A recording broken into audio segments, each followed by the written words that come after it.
Welcome everybody to our latest session of the Rise of Tiamat. We are currently on session 28, so making good progress here. As usual, we will do a quick recap of what occurred last week, and then we will get underway. So team, quick recap from last week. So based on my recollection, I'll try to leave you guys some opportunities here to get some inspiration.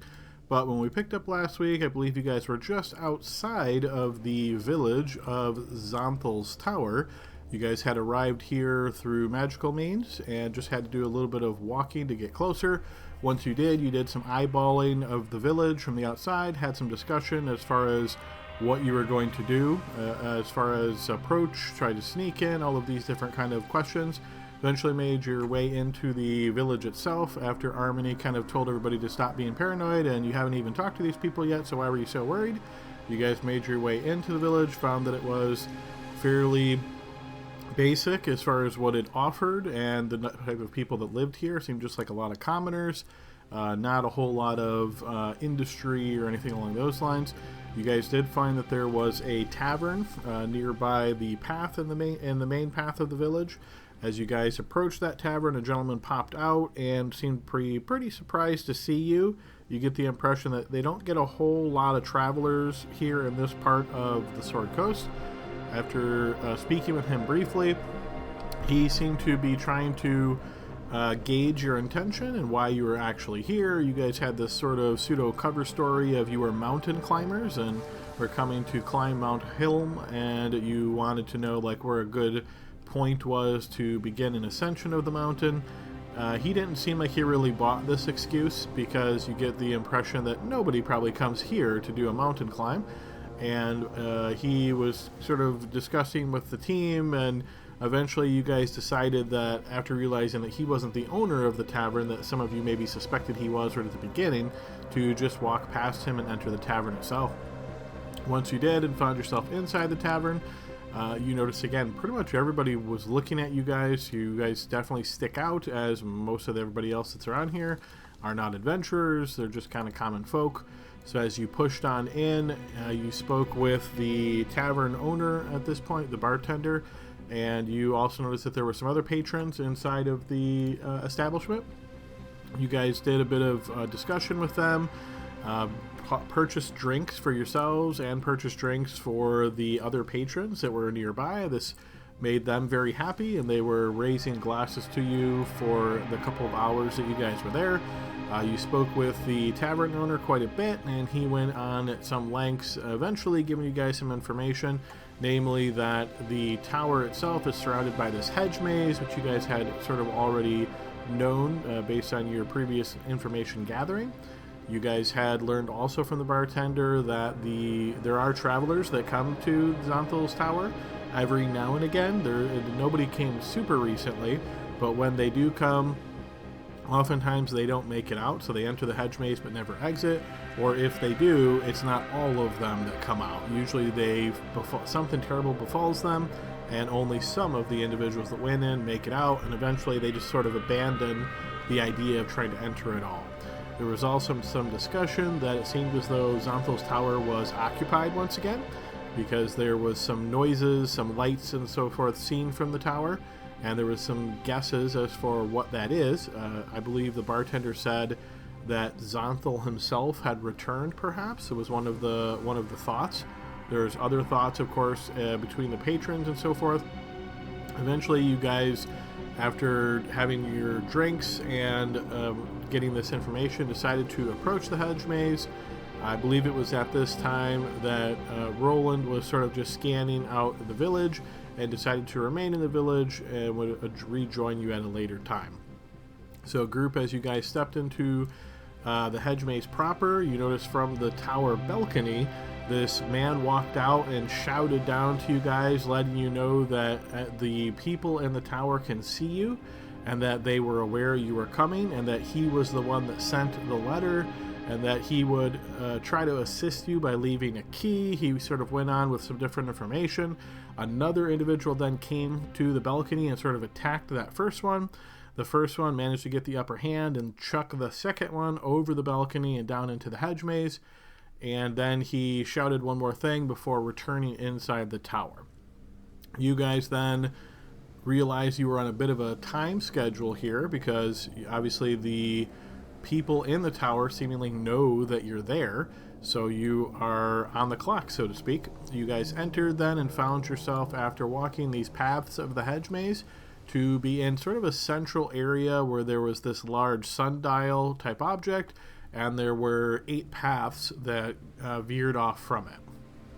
Each path has a winding way it's designed, so it's hard to see more than 15 feet in front of you at any time, and it's not obvious which way or which path would take you to Xonthal's tower. As you guys examined the sundial, you noticed that the shadow on the sundial did not match where the shadow should be based on the current position of the sun in the sky, so that seemed kind of peculiar. You started guessing ways to go based on this information, and it seemed as though you were making perhaps some progress. Sometimes you would walk a path, you would find yourself back at the sundial, though the position of the shadow had then changed. Other times you would walk a path and find yourself somewhere completely else. So one time you guys walked the path, you found yourself entering from the north into this large rectangle area where there was a circle of water, a big rock in the water, and a pagoda built on top of that with a wooden bridge connecting the pagoda to the outer area. There seemed to be a gentleman sitting cross-legged in this area, perhaps doing meditation or something like that. You guys entered. Originally, you spoke out to him. He did not respond. You guys said, well, let's just try to skip this guy and move on. When you took the path to the east, you found yourself coming back in from the path to the north. So one of you, at least one or two of you, deduced that this might actually happen, and sure enough it did. You're getting the strong impression, again, Xonthal being a powerful mage when this was created. This is very much a maze, and you're going to have to complete tasks in a certain process or a certain order in order to advance. So when you made your way back in, you guys decided to approach this time and tried to stay at a distance. Some of you, while others of you approached the rock and sort of sat inside. Eventually, you realized that this gentleman was not going to speak or not going to react in any way until all of you were inside the pagoda sitting on these silk cushions. So once that occurred, he then went through this little bit of a formal sort of greeting where he motioned with his hand. This teapot rose from the coals that were burning, and he had used that to pour some liquid into a container. There was hot steam coming off of this. He had added some leaves and things to this container, and this smoke was sort of drifting up from the container at this point. He was going through this kind of elaborate stuff as you guys were trying to talk to him. He didn't really seem to do much at all other than acknowledging your presence, other than motioning to the silk cushions and letting you know that you could sit there. But eventually there was sort of like a change, or his movement was very quick, as he seemingly conjured up a wall of stone that surrounded the inner area of the pagoda, and a solid wall with a cover. After he did this, he seemed to move effortlessly through the stone and just sink into the stone itself. This steam that was rising from the container started thickening as it could no longer escape, because the wall of stone was everywhere, and the fumes or the steam from this container turned out to be poisonous, and you guys started suffering that effects. Each of you is trying to figure out what exactly to do. You guys tried some different things, was primarily ineffective, but you were able to reduce the impact of the steam. For example, I know somebody took some cloth and stuffed that into the tea kettle's nozzle to reduce the amount of steam that was coming out. One of you guys also put water on the coals, if I remember correctly, which made it where the heat wasn't as intense. So you were doing different things to try to assist you as best as you can. But Harmony was able to use a stone-shaped spell in order to essentially just create an opening in the wall of stone, and that allowed her to exit and the rest of you to follow on behind. As if each of you came out, one of you guys brought the tea kettle with you. You sort of put it off to the side at first, not sure what was going on with it. You did notice that there was a face on the tea kettle, and it actually seemed a little bit animated. You guys then went to the tea kettle, popped open the top eventually with Mage Hand, and sort of turned it upside down. These leaves came out, as well as did a gem. Once that gem hit onto the ground, you guys eventually got the gem, and sort of held it out in front of you for a little bit, but I believe it was Gale that ultimately took possession of it, just held it in his hand as he walked forward on the same path as before, and this time, instead of coming back to the same place, you found yourself back at the sundial in the sort of central area. So once you had done that, you guys noticed that the origin of the shadows on the sundial were different once again. You guys changed another process and tried to determine what was the next place it was pointing you to. It wasn't clear, though, so you guys basically had to guess or a direction, and you went that way, and you found yourselves in this long, narrow area where there was a whole bunch of flowers on both the north and south side of the path, and there was a central sort of well with a basin, and Harmony summoned up her cat familiar, sent it over there to investigate. Seemed to be just normal water. The cat went all the way up and down, no real issues. You guys then decided to walk the path yourselves, looked at the plants, but didn't notice anything too out of the ordinary. Obviously very exotic plants. You guys made your way all the way through and exited on the east side, only to find yourself back on the west side of this same area with the plants. So once again you approached, and it was this time Hugo who stepped out in front and then sort of scanned the area, looked more closely at the plants, and was able to notice something. And as he sort of noticed this and kind of reached out to the plant, that's when the plants themselves all started moving. And yeah, that's where we left off. You guys are currently in this area with all of these plants that are not looking too friendly. So that is the quick recap from last week. Is there anything I missed that anybody would like to add? Maybe. I don't know if it was mentioned because I was busy making fun of Dylan in Discord, but every time we go down one of the paths, it seems like the time it takes us, there's like a time distortion or something. I know we're rolling like a couple d6s, I don't remember how many, but it seems like it's a random amount of time, and I just want to point out that that feels like a timer to me, like we have to get to the tower before we hit a certain number, or the guy we're going after is going to die. That's what I think. Yes, good addition. Go ahead and take inspiration for that, Spectre. Indeed, as you're walking down these paths, the amount of time it takes you to get to the next location seems to be very random, and you're not sure how much time it will take you to get from one place to the next. The maze is definitely a distorting area. Sometimes you'll be looking at the tower, seeing it. You'll walk a path that might take 30 seconds, and as you turn a corner, it almost seems like the tower has moved, but it's really hard to pin down. But yeah, good addition. Anybody else have anything to add?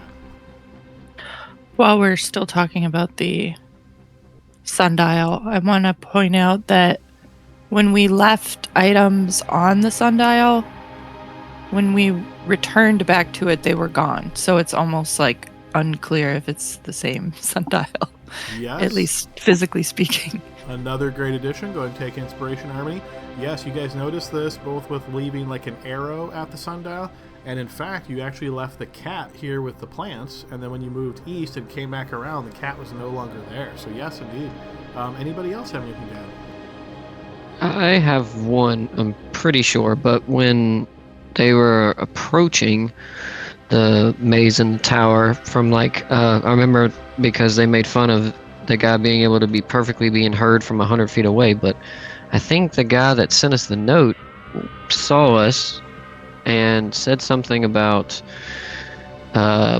he has the key and he's going to leave it behind, and it was like an hourglass, and that we would be teleported to the dungeon. So I don't know if you mentioned that, but I just wanted to point out that that's what we're looking for, apparently, some kind of hourglass thing. I did mention that, but not to that level of detail. So yeah, go ahead and take inspiration for that as well, Roland. So yes, the individual that screamed out to you, he did indeed hold this second item aloft, which was a white glimmering hourglass, and he let you know, I will leave it behind after I use it, but others may find it before you do. So this may link up with the previous comment by Spectre that maybe there is a time issue going on here. Yeah, good addition. Anybody else?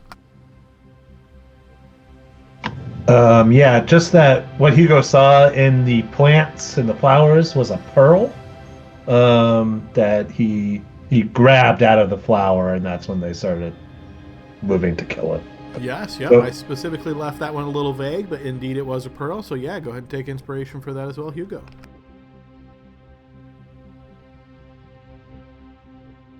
All right, last call for any other additions to our recap. I'm sorry. Did you mention that the sundial has multiple shadows now? I don't recall if I did or not, but yes, that is a good call out. So yeah, you keep adding shadows to it, which I think indicates that we're making progress, but I'm not 100% sure. All right, yeah, so good recap, good additions, everybody, and let's go ahead and pull you guys back over to where we left off. I wanted to chime in real quick for clarification. The guy who was on the balcony with the hourglass, he said he wrote the note, right? And that if so, that's very important. We all keep that in our minds as the adventure moves on. So the exact text of what he said, he did not say he's the one that wrote the note, but you guys recall that there is a double agent, so to speak. There's an individual here that said and sent you a letter while you were still in Waterdeep, and basically indicated to come and he would assist you because he wants to get out of here, and he would assist you in getting the blue mask. So when he rose to the balcony and shouted out to you, I think you guys naturally assumed that that's probably who this was. Okay, cool. Fair enough. All right, so this is where we left off. So yeah, we haven't even rolled initiative yet, so let's go ahead and do that now. Are you sure they're not friendly flower monster things? Not according to Could their be. stat block, no. It could be, yeah. All right, so we will start off with Spectre first. So Spectre, you may get started. Yeah, those of you that have other rolls, thank you. And let's see, Gail, you rolled. What is your modifier to initiative? It's a 1, so the original one's best. We'll keep what you got. All right. I'll resort that to update. And yes, it is Spectre's turn. Let me go ahead and put on some more engaging music here. Some good dialogue music for us to talk to these plants, right? Yeah, You yeah. know it. Nice pearl. Okay. I don't remember how curved is the map accurate? Like if I were to shoot here, would I be able to see and spot this thing? How big is it? If you can see it on the map, you can see parts of it. If your arrow goes to any of your friends, then that would count for cover. That's okay. I don't think I want to walk in there as an archer, so I will take the penalty here. Do I have? I know it's got cover via Harmony. Does it have any other form of cover? Like, am I clipping? I can't really tell. Let me zoom in the map a little bit. I can't really tell if I'm like clipping the hedge or anything, but I want to shoot the one directly above Hugo. Yeah, you're good there. Again, there will be cover, but you can shoot it. That's fine. And there are a lot of them, so I think Are we all on initiative, Adam? Can you check? Where's Roland? Well, Roland's not with you, so Roland. Oh, that's. Oh. Thought he magically showed up. He was holding on to the pearl. No. Unfortunately, he was not inside the plant. No. Yeah, Adam's got me in some kind of outhouse over here, so I think Roland might have had he messed it inside of his armor. You had to give him a few minutes. Okay. Yeah, we'll just do this without you. It's fine. We'll get you a souvenir. So I'm gonna Hunter's Mark with my bonus action, the one above Hugo there. And Okay. I will make my 3 attacks. At advantage because it hasn't acted yet. 1, 2, and 3. Yes, those will all connect. Okay. So 8 plus 2 plus the 2 from Hunter's Mark, so 12 for the first one. Okay. 14 All right. and 7. All right. All 3 shots strike into this plant creature, wounding it each time. Looking down at the ground, are there any like vines tangling us? Oh yeah, and I get an extra D8 on the third one for the Gloomstalker thing. So another 5. You do not notice any kind of vines or anything like that nearby. Okay. And You know, I don't actually want to run down the path then, because we don't know where we're going to end up. I'm worried I might end up on the other side and have 6 plants on my ass, so I'm going to stay right here.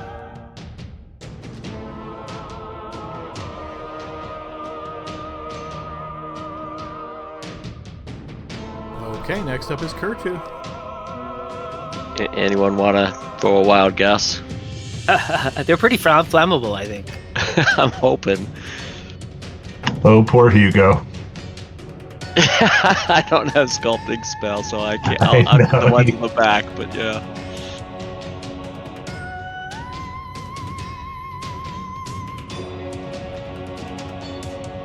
I was waiting for one of them to throw a fireball. I knew it was coming when I finished the episode.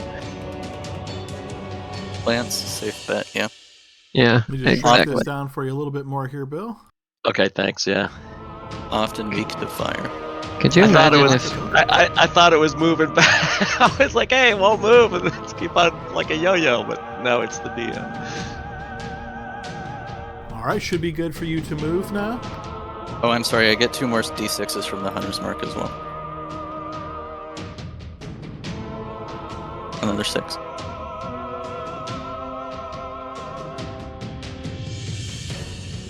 All right, applied.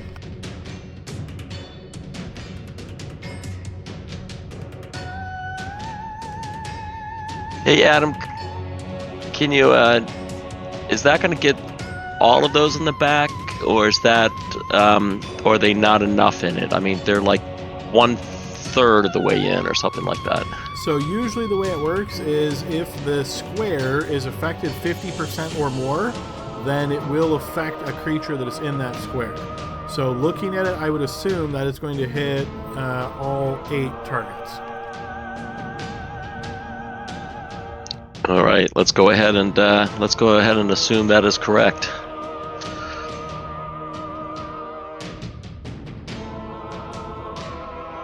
All right, and I forget. What do I have to do? I have With to. that little guy selected, you should see a trigger all option at the top.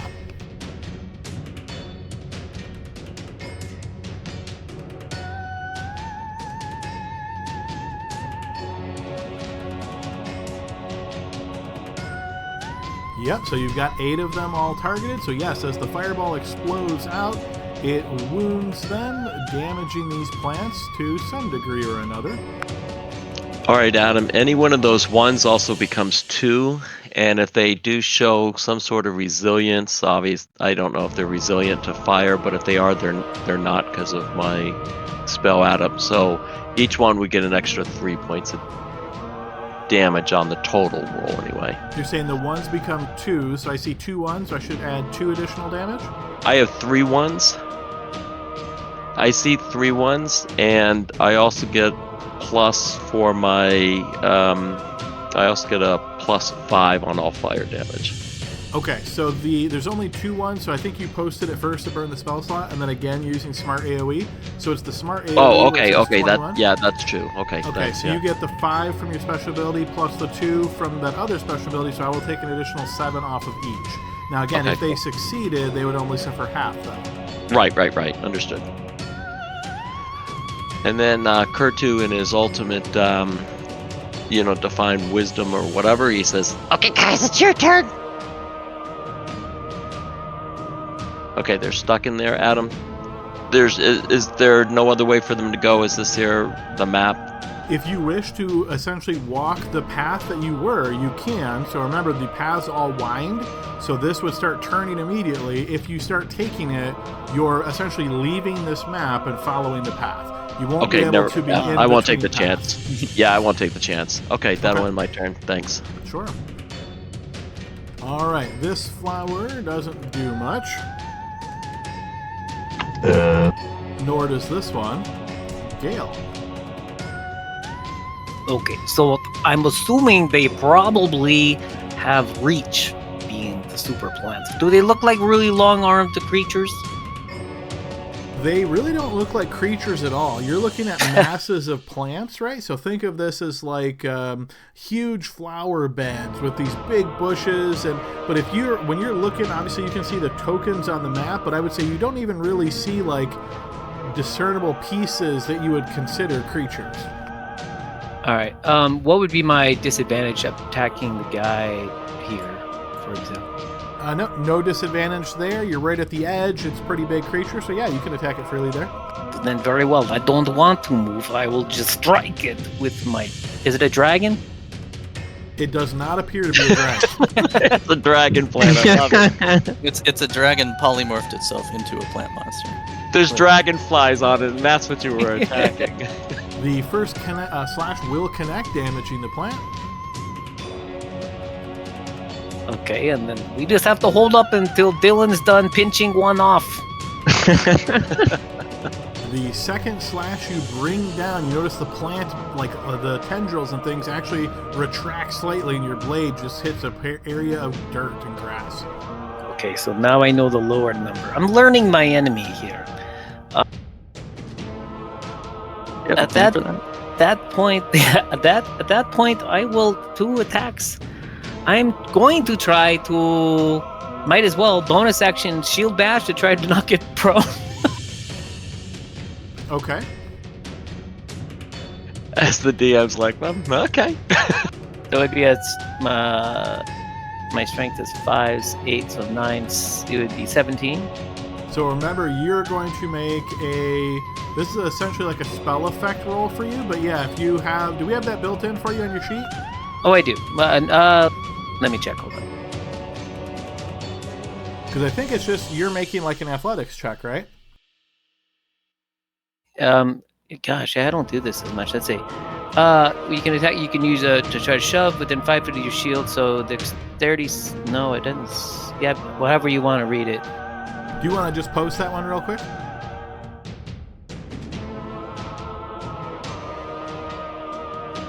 It's a shove action, technically. Okay, so you're just trying to shove. So that would be an athletics check.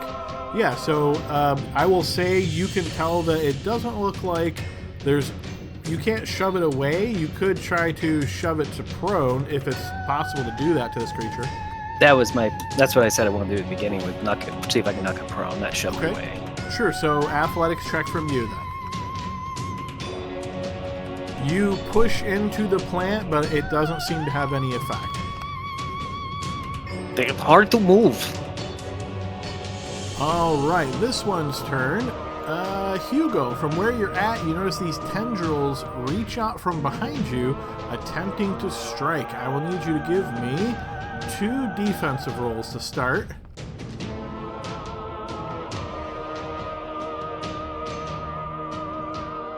Okay, so the first one is going to hit. So as the tendrils reach out and if it's going to hit me, I'll do shield. Okay, so go ahead and burn your reaction to shield. I do not want to get grappled because my plan is to get out of here.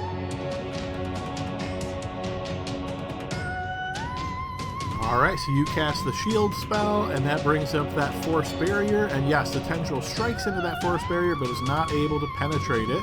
So the second one will also miss. Alright, this one does not do much, nor does this one. It is your turn, Hugo. Hugo holds up the pearl, and he goes, I think I got the key to get out of here. Everybody meet me on the other side. And then he's going to Misty Step.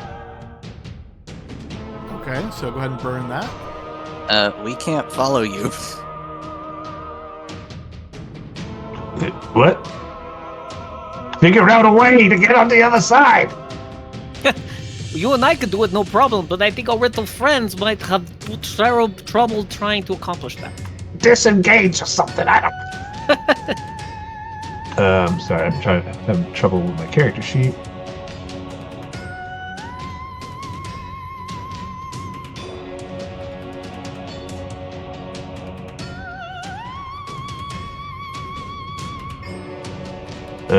My character sheet's just a blank white page. For some That's reason. not good. It looks, maybe it's not loading for you then? You might have to do a refresh. You're trying to do a Misty Step? Yeah, I'm gonna Misty Steps. I just wanted to burn the spell slot, but... Alright, I went ahead and burned that for you.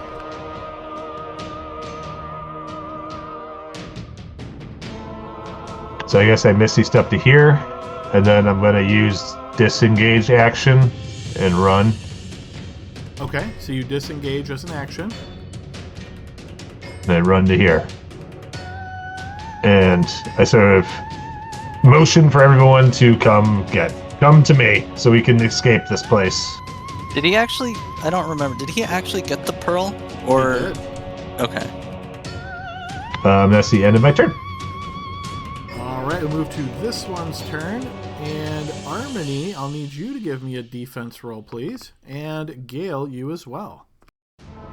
Both of you are indeed struck by this, so tentacles from this creature reach out and grab onto each of you.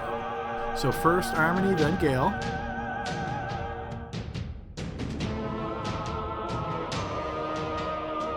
Fortunately, this creature was set to always whisper rolls.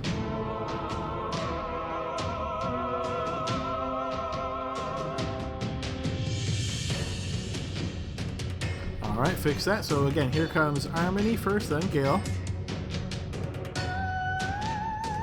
Okay, so Harmony, you'll suffer 14 points of damage, and then... Oh, actually, I already burnt that for you, Hugo, so give yourself that sorry. back. No, you're good. Okay, So thank you. Yeah, so 14 damage to Harmony. Harmony, in addition to that damage, you are now grappled and restrained.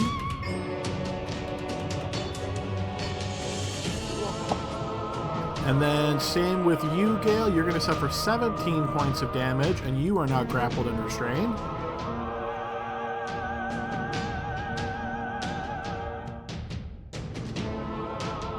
Okay, so that is that creature's turn. Okay, so now that it has you guys grappled, let's make this fun. Harmony and Gale both roll me a d6. Whoever rolls lower gets targeted by this other ability. I want it. Get me. Well, you didn't leave it with much. Oh, It's my job to get hit. Alright, so both of you get pulled closer to the creature as you are currently grappled and restrained. However, as it pulls the two of you closer, it actually pulls you into like the mass here, Harmony, of the plant. And you notice there are these strange sort of hard, like the plant material is really reinforced and hard here. It actually resembles jaws. And you see these jaws come down trying to clamp down upon you, and I'll need another defensive roll. And as you are restrained, this defensive roll will actually be at disadvantage. Okay, so this will be a critical hit against you here, Harmony. So Harmony, please roll me a piercing crit against yourself.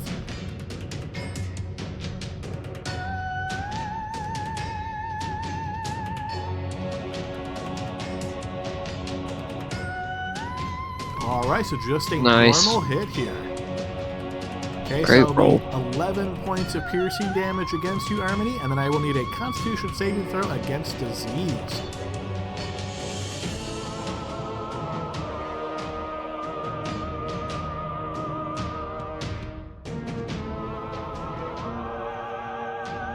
Alright, you don't seem to feel any immediate effects from that.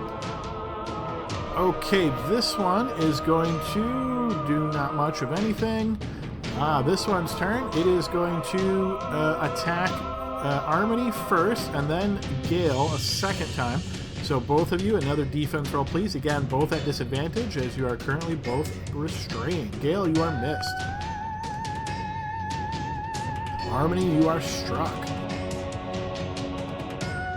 Alright, you're going to suffer 12 points of damage, and now you're kind of being grappled by both, so you are grappled and restrained by two separate characters. So I'm going to go ahead and add 2s to yours.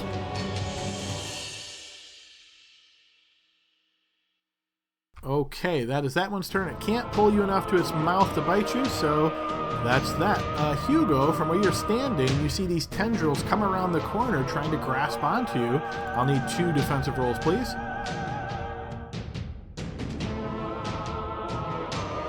Okay, that will count as a fumble on the first one, so go ahead and roll a fumble, melee fumble. Alright, that is simply a miss. And then the second attack, another defense roll. This one will manage to hit. I use my inspiration. Sure, yeah, you can burn your inspiration to reroll that. And then I'm going to burn a shield on that one. Okay, go ahead and burn a shield. That will set your AC to 21, and that will miss. This one will also not do much. Okay, Armony, your turn.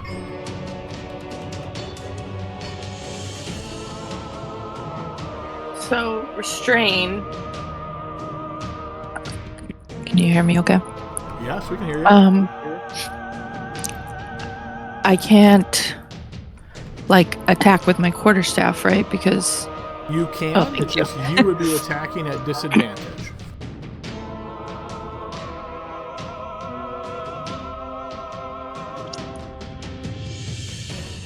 Okay.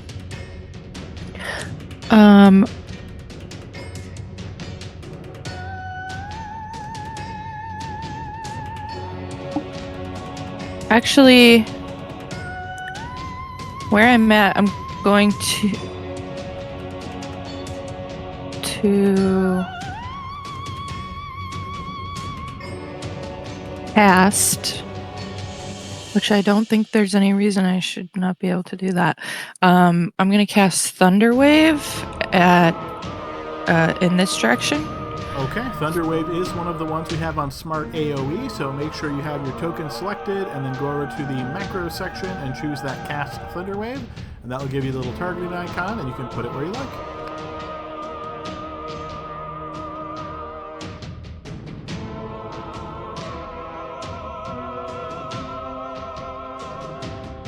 It's just clicking on it, or there we go.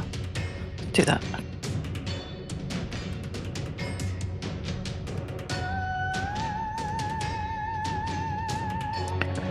Sorry, it's moving so slow. Uh-oh. All right, let's just roll 20. We've definitely all been there. Alright, so now with that little targeting icon, you can move that to where you like. Now, Thunder Wave, it has to come directly from you. Yep, so that would work, for example. Okay, and just to let you know, I upcasted this to a 5th level. Okay, yeah, I believe it will ask you for that. If not, we'll roll that additional damage separate. And trigger all. Yep, with the targeting icon selected, hit trigger all. Okay, yeah, took it. Nice rolls there. They both failed, so yeah, they will suffer some significant damage as they are both thrown back into this green hedge maze. Unfortunately, because it is a solid hedge wall, there's no room for them to go, but they definitely suffer that significant damage and are wounded. I read something about the Thunderwave spell with restraint or grapple, didn't I? If someone was right next to you restraining you and you thunder wave them away from you, then it could potentially break the grapple. But unfortunately, because these creatures haven't moved, it's not going to break the grapple or restraint. Yeah, you should have seen how hard they hit the wall, though. Very hard. Yeah, I did. Didn't take any bludgeoning damage from hitting the wall?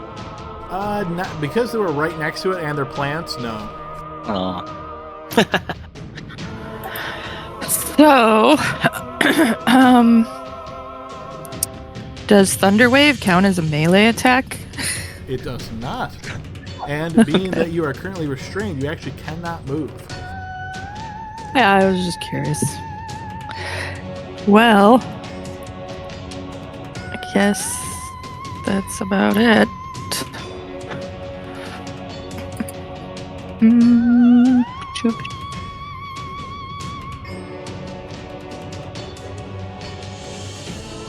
Okay, we move to this plant's turn. It is going to similarly attack Armony once and Gale once. So again, defense roll from both of you at disadvantage.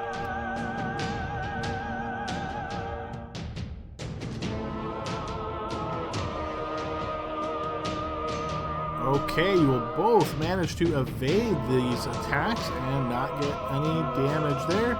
This one won't do much of anything. Alright, we move to the top of the round, and we move over to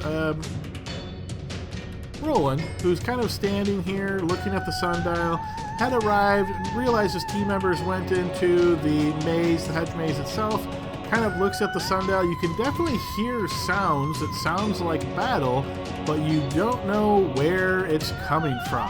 What would you like to do, Roland? I want to have to solve everything that we did. On the way. Of course, because he watched the Vaughn. So I can hear the sounds of battle, but because of where I'm at, it's hard to pinpoint. It almost sounds like it's echoing around you. Like you'll hear the sound of battle coming from the north, and you look that way, and then it's like, no, actually that was from the south. And then you look that way, and vice versa. It just seems to keep changing as you're spinning around. Okay.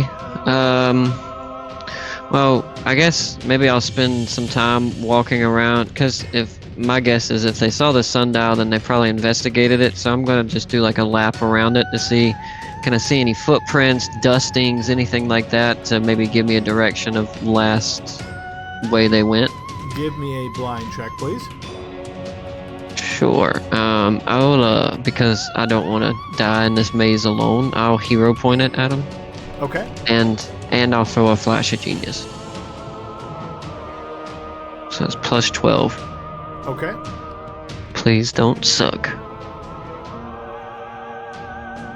You see no indicators on the ground here whatsoever. In fact, it seems strange that there's not a smudge, there's not a mark, there's not a trace, there's not a bit of dirt or mud, nothing. This looks like it is perfectly clean and without any kind of markings or defects whatsoever.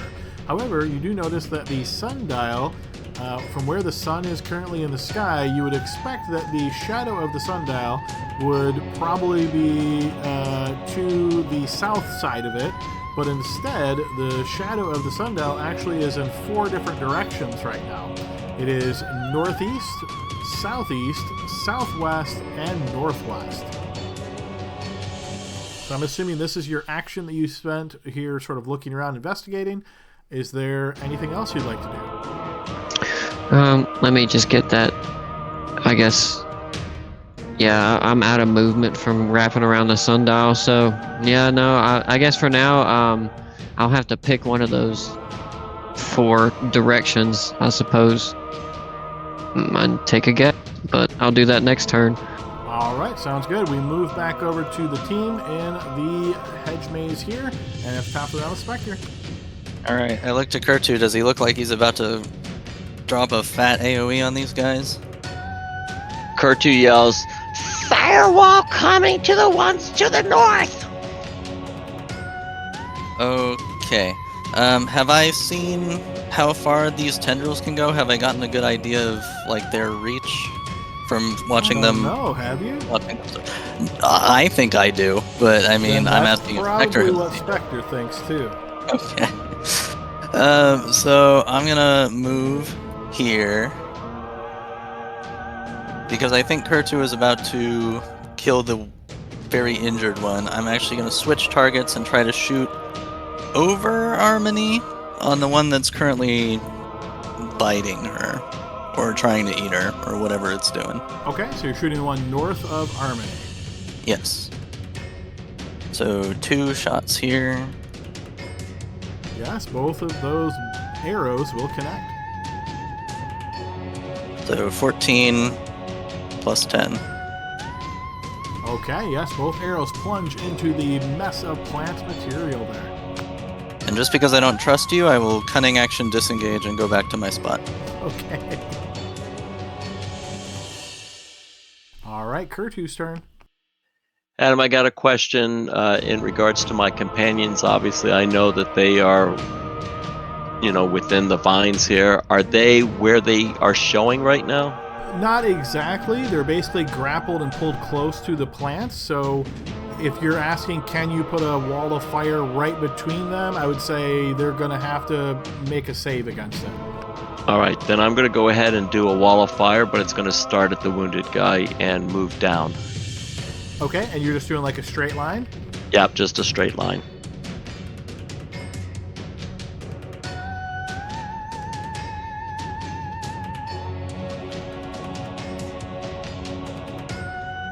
Well, that's perfect, because that's exactly 60 feet. That's the length of the spell there. Yeah, I've had time to map that out, right? So All right, so because this one I'm sure is not on Smart AoE. Oh, yeah, actually, this one I is do on have Smart cast AoE. firewall. Yeah, I just was warning you that it's happening because I don't know if I've used this before. I've never Straight seen before. it used this way. I'm not even sure how that's going to work. Yeah, let's give it a shot. Let me move my line. Yeah, so I just pushed cast firewall, but Yep. it didn't. Yeah, your little targeting icon is just east of you, is what I see. It's in a wall or something. It won't let me move it. Oh, okay, that's kind of cool. So let me move it a little bit. Let me see if I can get it kind of set up where I think. Oh, okay, I get it. So there's the first one, and then it's going to connect the dots from the first to the second. Kind of cool. That is cool. Yeah, but that is cool. It Yeah. looks like it's not going far enough, which I'm not sure why.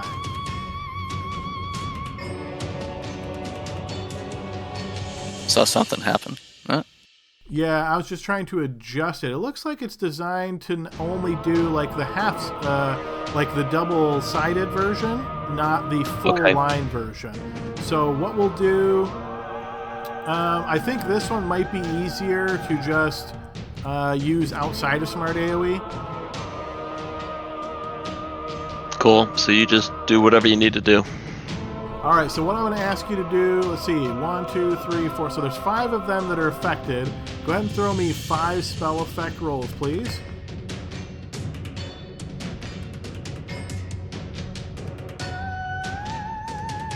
Just don't look.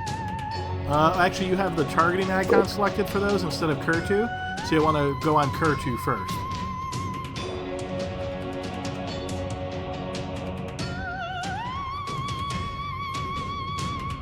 Okay, so there are our 5, and this wall of fire is a dexterity save. Okay, so the last one will succeed, the others will fail. So go ahead and roll me 5d8 fire damage, plus we'll add the 5 in from your ability.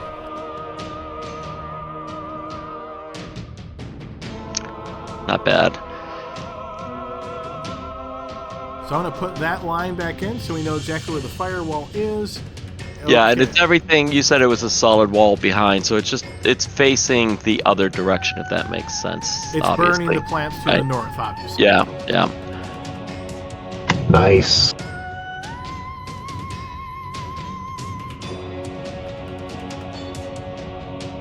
Okay, so I went ahead and applied that damage. They're not going to be able to move anyway. Make sure to burn a wall of fire slot. So just go ahead and click that on your sheet so that it burns that.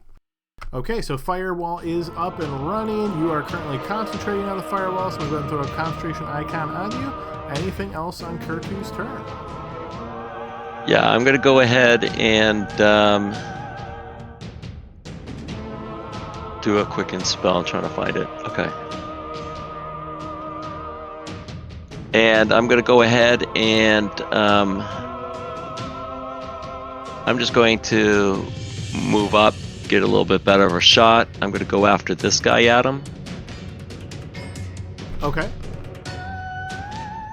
I'm going to hero point that just because I'm guessing there's a little corner, so am I going to get a little disadvantage on that, Adam? He's going to have cover, yes. From where you're at, unless you were able to get like all the way over to here or something, you're going to be getting cover, shooting through Harmony or through the hedge. Yeah, so I just used a hero point. I rolled pretty good on that, a 6. Okay. Yes, that'll certainly hit. Okay, that plant creature is burned by the fireball as it scorches the leaf plant material. Yeah, and I go backwards because I'm brave Kurtu, or smart Kurtu, however you want to look at that. All right, this one's turn. It already suffered damage, doesn't do much of anything. This one's turn. Hugo, I'm going to need 2 defense rolls from you. And if I remember correctly, shield is still up. Yep. Hey, Adam, it says any creature that ends its turn gets another 5d8. So I know we applied the damage right away, so let me just double check the reading of that one real quick. Right, so when the wall appears, each creature within its area, but it's not within the area, right? So then essentially what we did is we rolled the damage of them ending their turns knowing they can't move. So the only way you would get the damage and then get the damage again is if you put the wall through them. Does that make sense? It says that in its turn within 10 feet of the side that's within the wall. Yes. Yep, so that's the last paragraph. That's what we already applied. If you look at the previous paragraph, it says when the wall appears, each creature within its area must make a dex save. So each creature within its area, but the wall wasn't placed on top of the creatures, right? So the wall was put as like a blocker. So the way I'm looking at this is the first part didn't apply, but the third paragraph does, and that will every turn. Are you following me? No, I mean, I'm not trying to argue. I just don't understand because... So what you're aiming for is you're trying to say you drop the wall, they take a damage immediately, right? Because you're thinking paragraph 2. And then you're saying, oh, he just ended his turn. Now I want to apply paragraph 3, right? What I'm saying is paragraph 2 doesn't apply because you didn't put the wall on them, right? So like when you conjure a firewall, you can actually put it right through individuals and it like pushes them to one side or the other of the wall. And that's what would cause that roll. So from where you put the wall, paragraph 2 doesn't apply. But paragraph 3 does every time they end their turn. So every turn they'll roll again. We just applied paragraph 3 right off the bat for all the affected creatures. Okay, so on their next turn, do they take damage? Yes. Okay, Yep, so we all right. we already applied it for all of them at once just to make it quicker. So then each time they end their turn after this first turn, we will apply paragraph 3 again. Okay, great. Thank you. Sure thing, yep. I have a question. The wall is 5 feet wide, right? So it's 1 square wide? No, I don't think the wall's 5 feet wide. No, it's 1 foot thick. Oh, 1 foot thick. Okay, cool. Okay. Okay, so first one, your shield will absorb that. The second one, however, will manage to connect against you. So it will hit you for 5 bludgeoning, 2 piercing, and then you will be grappled and restrained, Hugo. Okay. Okay, grappled, restrained. From there, it is going to pull you closer to it. And then it is going to attempt to bite you. So now I'll need a defense roll at disadvantage. Okay, still shield. Still shield, yep. Okay, so that's a 16. Unfortunately, that will indeed connect against you.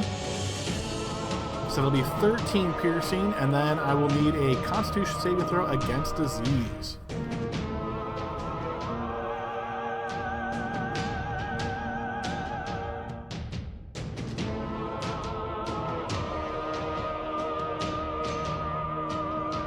Okay, you will fail that saving throw as this plant material is sort of all over you.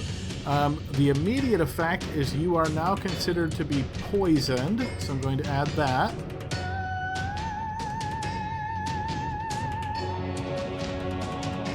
And there might also be other effects later down the line. Okay, so that is that one's turn, and we move to Gale's turn. So Gale, just as a quick recap reminder, you are currently grappled and restrained by the north one. Yep. And I can get out of this right now, but Arm and Knee can't. So I'm going to have to do my job and stand tall and fight this guy to our north so that hopefully Arm and Knee can get free. So that's my plan. So here goes.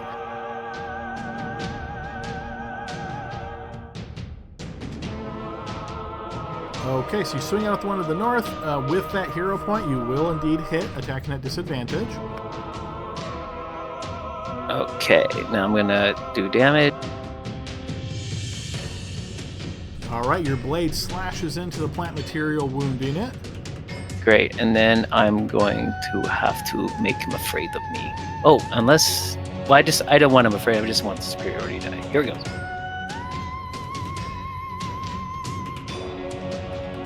He does not seem to be afraid of you. No, of course not. But I get to roll superiority die, which are it's been a while since I've done this. What are they, 8s still? D10s, it says there in the text. Oh, great. Alright, here you go. No whammies, no whammy. Pretty good whammy. Okay, plant creature's looking pretty bad. Alright, and then Yes, that will hit as well.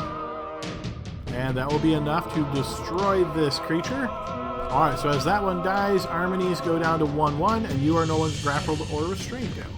Great. I'm going to shield bash Armini towards Spectre.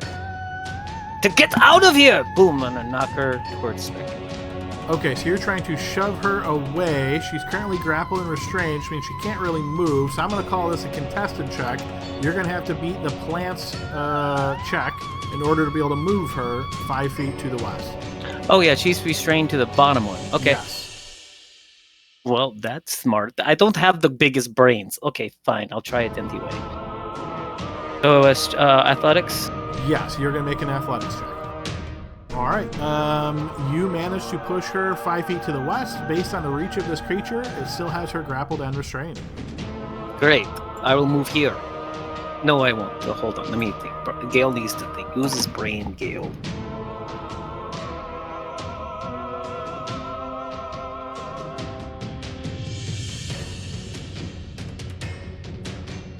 Better me than her, but I'm not restrained right now, right? I'm not. Correct.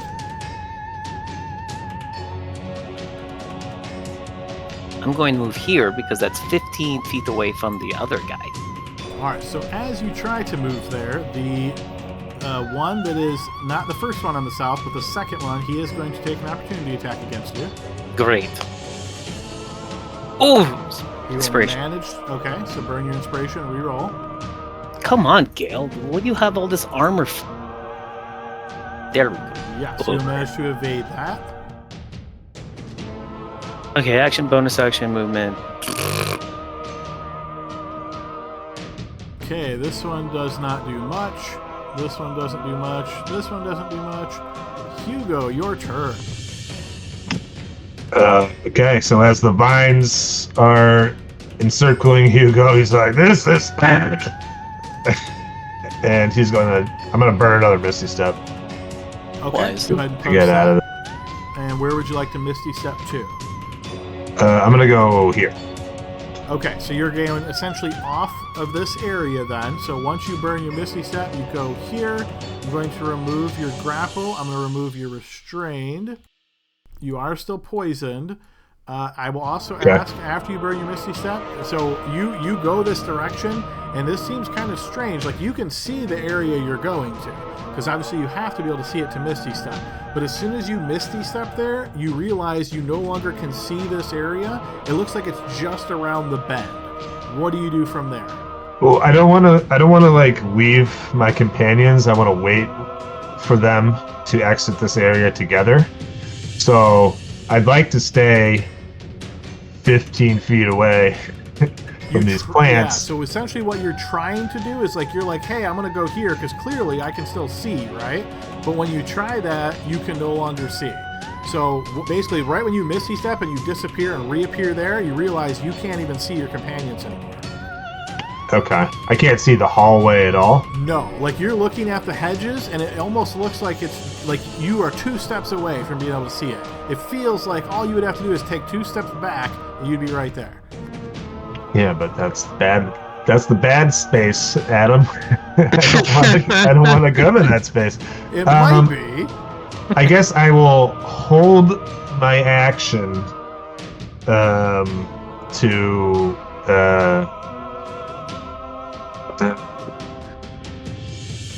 And just as a quick FYI, I didn't see the Misty Step come through. Did you just burn that manually? No, yeah, I'm gonna burn it right now. Sorry. Okay.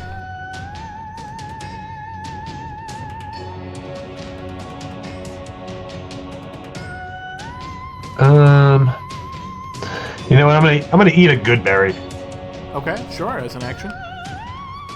and I will yell out, "Get to me! I can't see you anymore!" You And hopefully- shout these words, and team, I will say you don't hear this at all. Okay. Okay, that's the end of my turn, though. Kurtu yells, "Coward!" You don't hear that either, Hugo.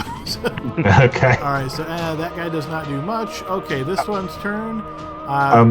Sorry, Adam. Quick question: the good berries from Harmony, they're they're I feel more, like they're right? 4 Is it HP. 4? I think it was Yeah, 4 okay. per berry, yeah. Okay. Okay, so this one's turn. 1 on Armony, 1 on Gale, so I'll need defense rolls from both of you. Gale, you're able to evade this attack. Armony, even at disadvantage, you managed to evade this attack as well. Nicely done. You are currently grappled and restrained by it, however, so it is going to pull you closer to it now. And then it is going to attempt to bite you. So another defense roll at disadvantage. This one manages to get Can I through. do inspiration and roll again? If you have inspiration, sure, you can burn it. Okay, unfortunately still manages to hit you here, Armony.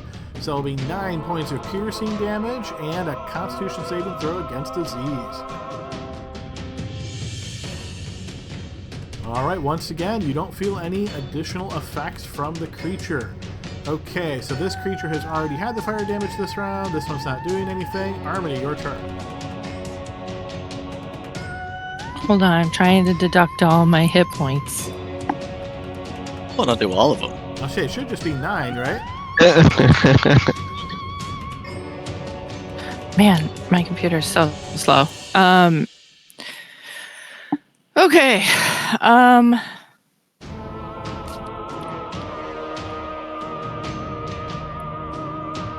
going to wild shape into an axe beak.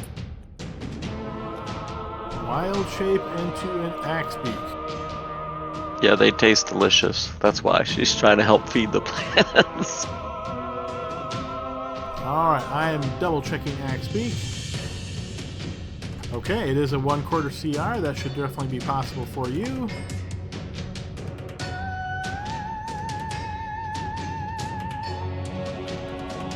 Oh, getting clever here. Okay, so as you become an axe beak, because of your large size, the creature can no longer grapple you. So for now, I'm going to move Armony up here to the top, and you are currently in an axe beak form, not grappled or restrained. That was your action. Anything else you'd like to do? I don't think there's too much I can do as an axe beak. Oh, I'm not grappled, so I'm gonna move. Okay. All right, I'm going to give you access so you can fully control this token here momentarily. Okay, so you should now have access to it. Where is it that you would like to move?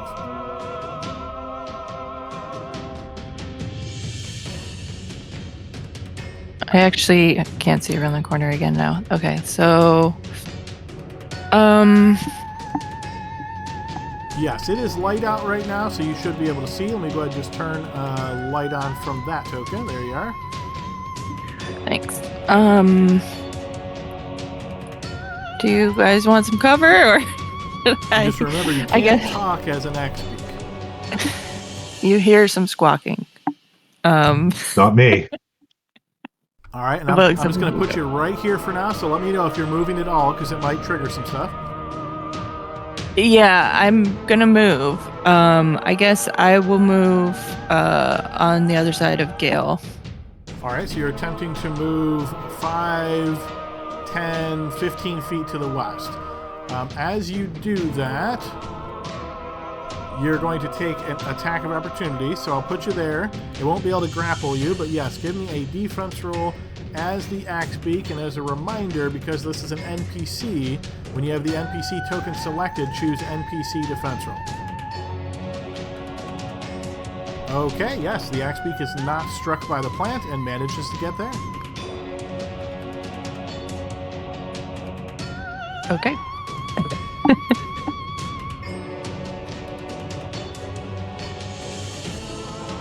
Okay, this plant's turn. Nothing. We move to Spectre. Burns, by the way.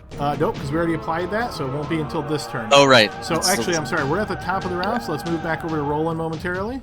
My mistake. So, Roland, you're still standing here looking at the sundial, found no obvious signs of anything. What would you like to do? So essentially it gave me it's like an X for the 4 directions the sun's going. The shadow on the sundial pointing in those 4 directions, yes. No, I know this is a little metagaming, but as Dylan, I don't know how high the wall of fire is, but did I see that erupt? You did not. Up You in the haven't air? heard a thing. All right, let's just do this. 1, 2, 3, 4. We'll go count clockwise. Meeny, miny, mo. Yeah, and I'm Your gonna roll a strategy. d4. Yeah, this 1, 2, 3, 4 over here. Let's roll a d4. 4 it is. All right, so Roland's just gonna turn and go. All right, well, let's go this way, and he's gonna head off in this direction. Adam. All right, please roll me 2d6. All right, you start walking down that path, and all you're seeing is hedge maze on both sides of you, and that is all you will see for a period of time. Just for fun, I'm gonna click off my helmet, Adam. So I'm walking around with my face out and hair, because it's been so many days without it. Because I'm always around my party, so I'm walking around a little free right now. Fair enough. All right, we move to the top of the round, and we have Spectre. All right. How big is the axe beak? Do I have like any hope of shooting through this space? It's providing cover against anything through its space. Okay. Would I? It's not engaged. Can I just move through it without You can, yeah. movement penalty? Okay. I will be using my bonus action to disengage. Right away at the beginning, you mean? Is this like a shield thing where once you're disengaging you don't provoke opportunity attacks at all, or do you have to be in something's reach? No, once you disengage, you have no opportunity attacks for that rest of that round. Well, then I might as well do it now because I know I'm doing it anyway, huh? Yeah, makes sense. Yeah. So I will disengage, walk here 15 feet, pop, the one next to Gale. Okay.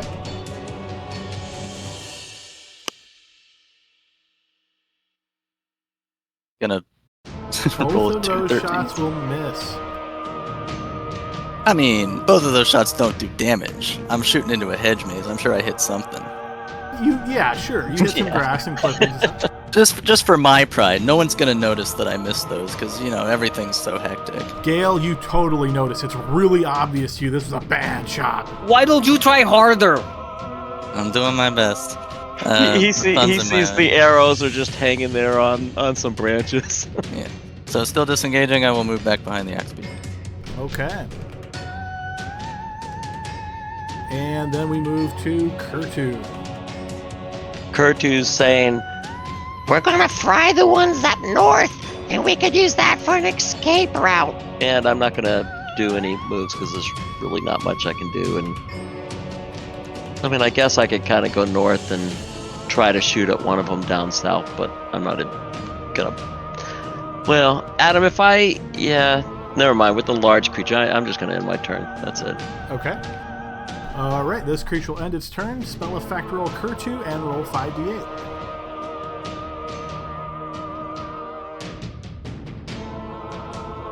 Alright, this will be fully effective.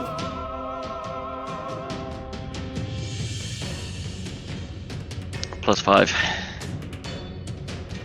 Thanks for that reminder. Creature is burnt. We move to this one. It does nothing. We move to Gale. Okay, Adam. I'm picking up what everyone's putting down. Now, this space here, Do you what have does it enough look actions like? to pick up all that stuff? I'm learning You very, can actions. very quickly. Can I stand? Yeah, you sure can. I mean, again, you're walking through what I would say is like roughage and so forth, so call it difficult terrain. But yeah, you can certainly move through there. Am I grappled or restrained? I don't know. We'll have to find out once you walk there. All right, disengage. Boom. Use your action. Okay, sure. You get there. It's Yeah. difficult terrain, and nothing else happens.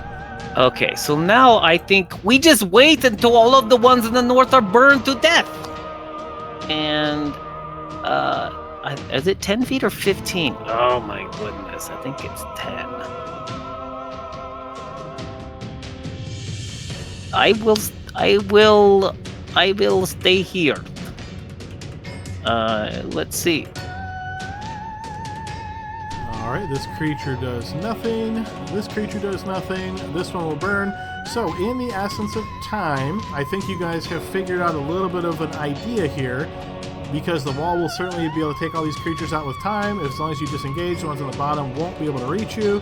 So I'm assuming, based on what Gale just said, that's your plan. Wait for them to die and then take the north path around and then go east. Oh yeah. Yep. Well, hang on, because Hugo ran off with the pearl. He did. Yeah. Can we... And we don't see Hugo anymore, so we don't know where he is. Correct. So, as we're disengaging through this, I would like to see if I can spot any other ones. I don't remember which one he took it from, but it's possible that there might be more. Yes, And so I you would- see each one of these plant masses has a pearl, so you can certainly get another one if you choose. Yeah, once they are all dead on the north, I will pick one up. Yep. Well, we As can each pick. Yeah. Okay, fair enough. So then, in essence of time, what I will do here is I'm going to assume that each of you guys has done exactly what we discussed. So the ones on the top would all get burned and killed. Then I'm sure Kurtu would let the wall of fire go. Yep. And then Adam obviously will just use,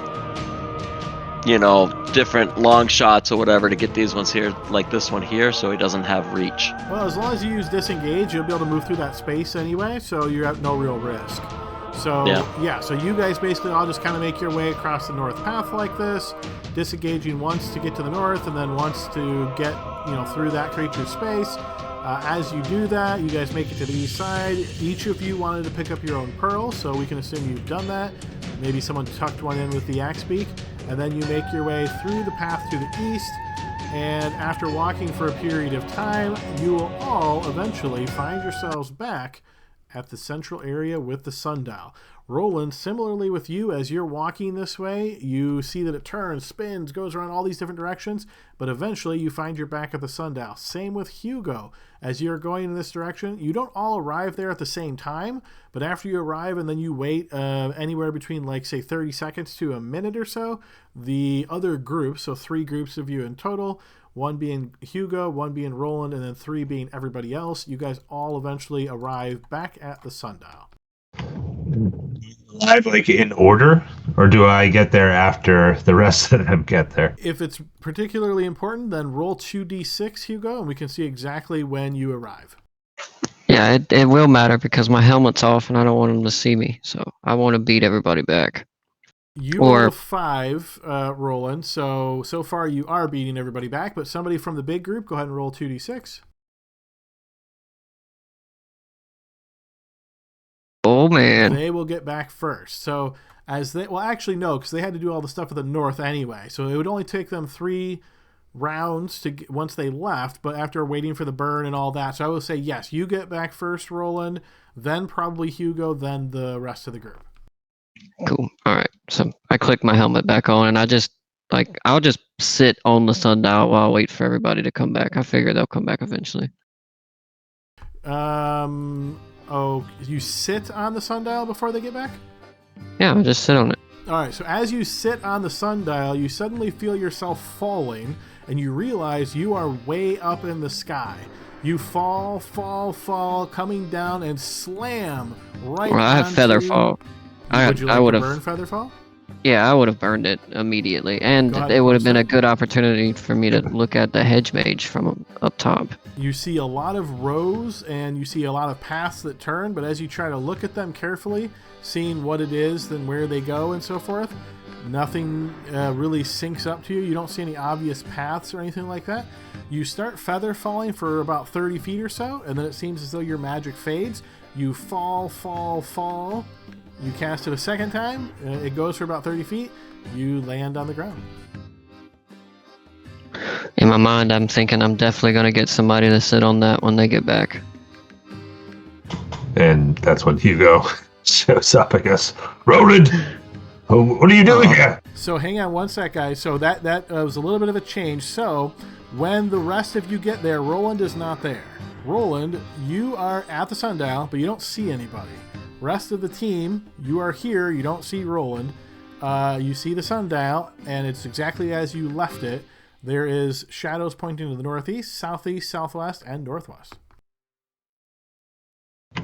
Nothing changed. Oh my god, you're all here. You've made it. Well, yeah, that's how it worked last time, didn't it? We had to get the forget what it was. The gem to get back here. Hey, Adam, do we all have a pearl with us? You do.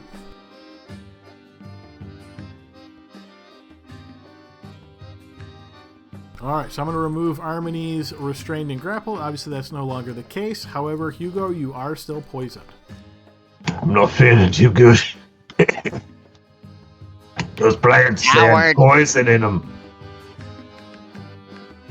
No, I tried to help, but when I stepped one step out of the room, the maze all changed around me. Anybody? I know you were probably looking for some antitoxin. Does anybody have anything for our friend Hugo? We should all have antitoxin. I have some right here. You don't have some, Hugo? But he's diseased, right? Yeah, I don't think antitoxin works like that. I think No. it just gives it It's advantage. resistance. Yeah. Yeah. I need some help. Okay, I lay on hands 5 points. Wrong character. My fireball will still work pretty good, I think. But, You said diseased? I don't know. Sprayed something in me. Well, I can't talk because I'm a bird. Yeah, where'd this fucking big bird come from? Oh, it must be Harmony, right? Yeah, that's Harmony. She was grappled and restrained by the plant. Been there. Those things were nasty. And there's no orc riding on top of her. That's a misrepresentation of the token. Not yet. Hey, wait a second. Get up! Someone gotta get up on there. Is that all right, Harmony? The bird cocks its head. Non-committally, I guess. Does that mean yes or does Yeah, that could mean anything. I'm I gonna think it means go for it. I'm Not gonna me, though. I'm gonna elbow Hugo. I think that's a yes. You should try to get on the axe beat. It would be a wonderful visage. No. We have a pre-existing relationship. I don't want. It doesn't come with a saddle. That's the problem, right? Yeah, it looks uncomfortable. One of you hardier folk do it. I don't feel so good. Why are we climbing on the axe peak? Well, are you going to throw up? Maybe you try to throw up. Put finger in mouth, and maybe you could throw up whatever's ailing you. It works for me. All right, Hugo tries it. You're we trying only to had to essentially do it. vomit? Yeah. Yeah, I would say you're able to vomit. Where would you like to expel your bile here? Just like over in the corner like a dog. All right. It definitely stains the ground, and you kind of like sit back up, see if you feel any better, but not so much. Now I'm just hungry. The good berries. There's some good berries you didn't finish. Oh, chewing. there's a piece of good berry there. But he doesn't feel well enough to pick it out of the vomit, and comes back over and says, "All right, where are we going next? We got these pearls now. We got the other stone." Are you okay? I'm going to like push him on the shoulder. How good are you at fighting anymore? Fireballs work no matter how I feel. Oh, fair enough. Yes. Okay, but where is our armored? Well, never mind. So we just pick a It's direction. probably fine. He's Wow. probably just getting drunk at the club still. Maybe we. He didn't seem like much of a clubber to me. He used a sword. Maybe we think about this a little more. So far, every solution is assuming that we're doing this correctly. Every solution has been more complicated than the last one. First thing, all we had to do was follow the shadows. Then we had to, like, find the point of convergence or whatever, and the points of symmetry. And now we're kind of stuck because none of that works anymore. So to clarify, I think Dylan asked this already, but the shadows are pointing this way, this way, this way, and this way. Correct. And which path did we take to get to the thing? Was it this one? It all looks the same as you look around. You're trying to remember. Does any of your other fellow player characters happen to remember?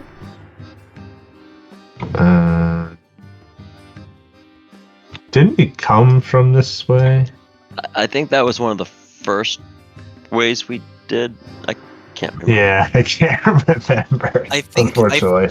I don't remember which way we go, but which way we went. But I think we went to a path that didn't have a shadow on it. But I don't.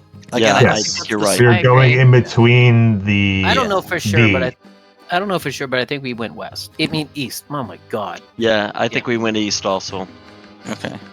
But I don't think following the shadows is the right way either, because there's 4 of them and there's like no way to tell which way to go, right? Because they're all the same. Can I do a once around of the sundial, see if any of the shadows are like longer, or if there's any other kind of distinction between them, or are they all exactly the same? Give me a blind check. Okay, one sec. Figuring out how Roll20 works every time we play this game. Don't worry about it. Okay, wow, alright. So, as you look, you don't see anything different with the shadows. The shadows are exactly the same size. However, as you're investigating this and you're trying to piece 2 and 2 together and figure out what you did, you recall at one point in time there was a situation on the sundial here where it pointed in north and then east, and then you guys deduced from that you would have to go northeast. So Yep. essentially what you did is you said, okay, well, if it's pointing north and east, then you're going to pick the spot in between those 2 spots. So applying the same logic, if it goes northeast, southeast, southwest, and northwest, and you had to pick a way to go in between those 4 directions, where would it be? This is what I said last time. X marks the spot. We would go into the sundial. Yeah, the center.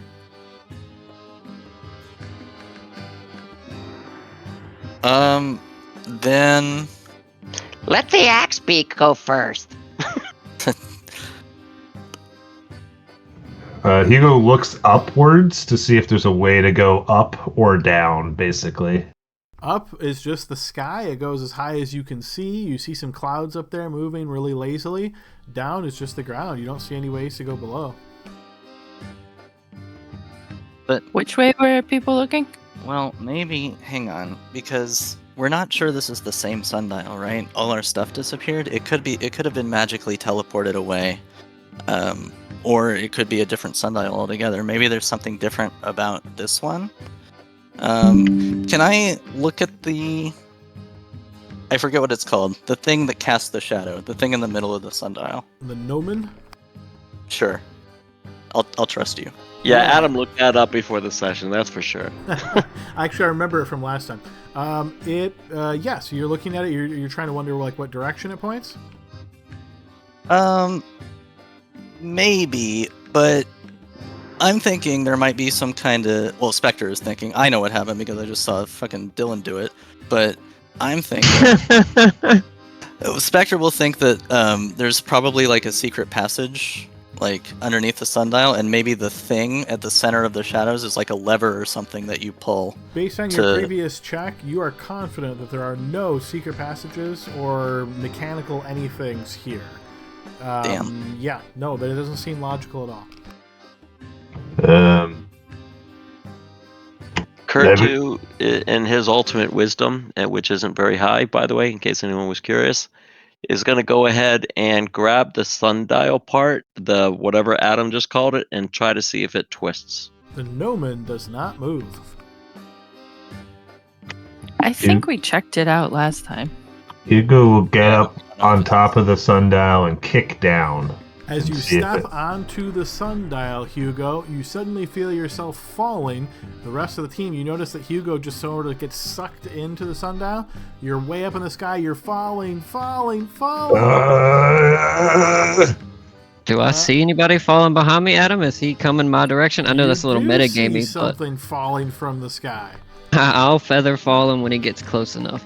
I mean, he'll be like screaming, but weakly and poisonedly. So Okay. All right, go ahead and burn another feather fall. Sure. All right, and yes, you will then land, and essentially you're in the same area, but now you see Roland, and it's just the two of you. You don't see the rest of your companions. So stepping back to the other companions, you guys just saw Hugo get sucked into the sundial. What do you guys do? I'm going next. God damn it, we have to go save his ass. I'm gonna touch it too, Wait, Adam. wait, go again. Go Let's all go. at the same time. Stop burning all the spells. Nobody I go knows with you. that. We don't know that, but You yeah, touch the Spectre sees him. sundial. Sorry, Spectre so sees Gale him touches disappear. it, and nothing happens. Spectre sees what Hugo did, like climbing onto the sundial, and saw. I'm gonna step on. She needs to act, so yeah, I'm going at the same time. All Yeah, right. I think if we're acting, we're gonna go jump. We're gonna do the same thing Hugo did. Okay. So you step onto the sundial, and I would say you're definitely not all going to fit on the sundial at once. So unfortunately, this will be Like a a bit pop, pop, piecemeal. pop, pop, Maybe two of you, and then another one, perhaps. But yeah, so Gale and Spectre will assume that you two first, since you mentioned it. Yes, you guys suddenly feel yourself falling. Roland, you're looking up. You see them. You cast Featherfall. Okay, they land safely. And then you notice Kurtu and a huge-ass bird that doesn't really have wings, just falling. I'll cast it again, but that's all my first levels and a second level for me. It says you're out. Well, I'll burn it at a second level. Yeah.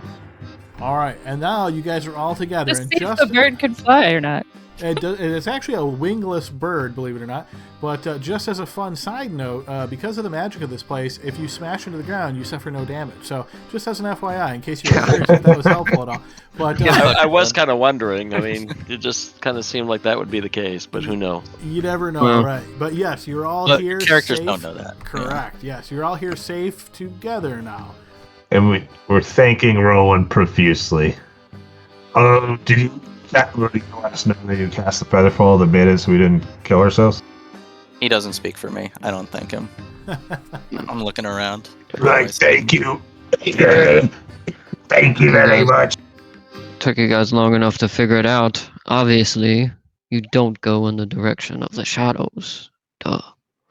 Yeah, we were going in Thanks, between we the figured that out shadows. the last 2 times. None of them know Maybe that I it's not. accidentally did that. Okay. Is this sundial? Does it have the same X shape or is it different? As you look at the sundial here, it is different. You notice shadows point in every direction. So north, northeast, east, southeast, south, southwest, west, and northwest. Motherfucker. Adam, I'm I gonna hate use wizards. my spell refueling ring and just give myself back that second level. Okay. And I notice I don't have a little resource for it, so I'm just gonna make one real quick. Okay, yeah.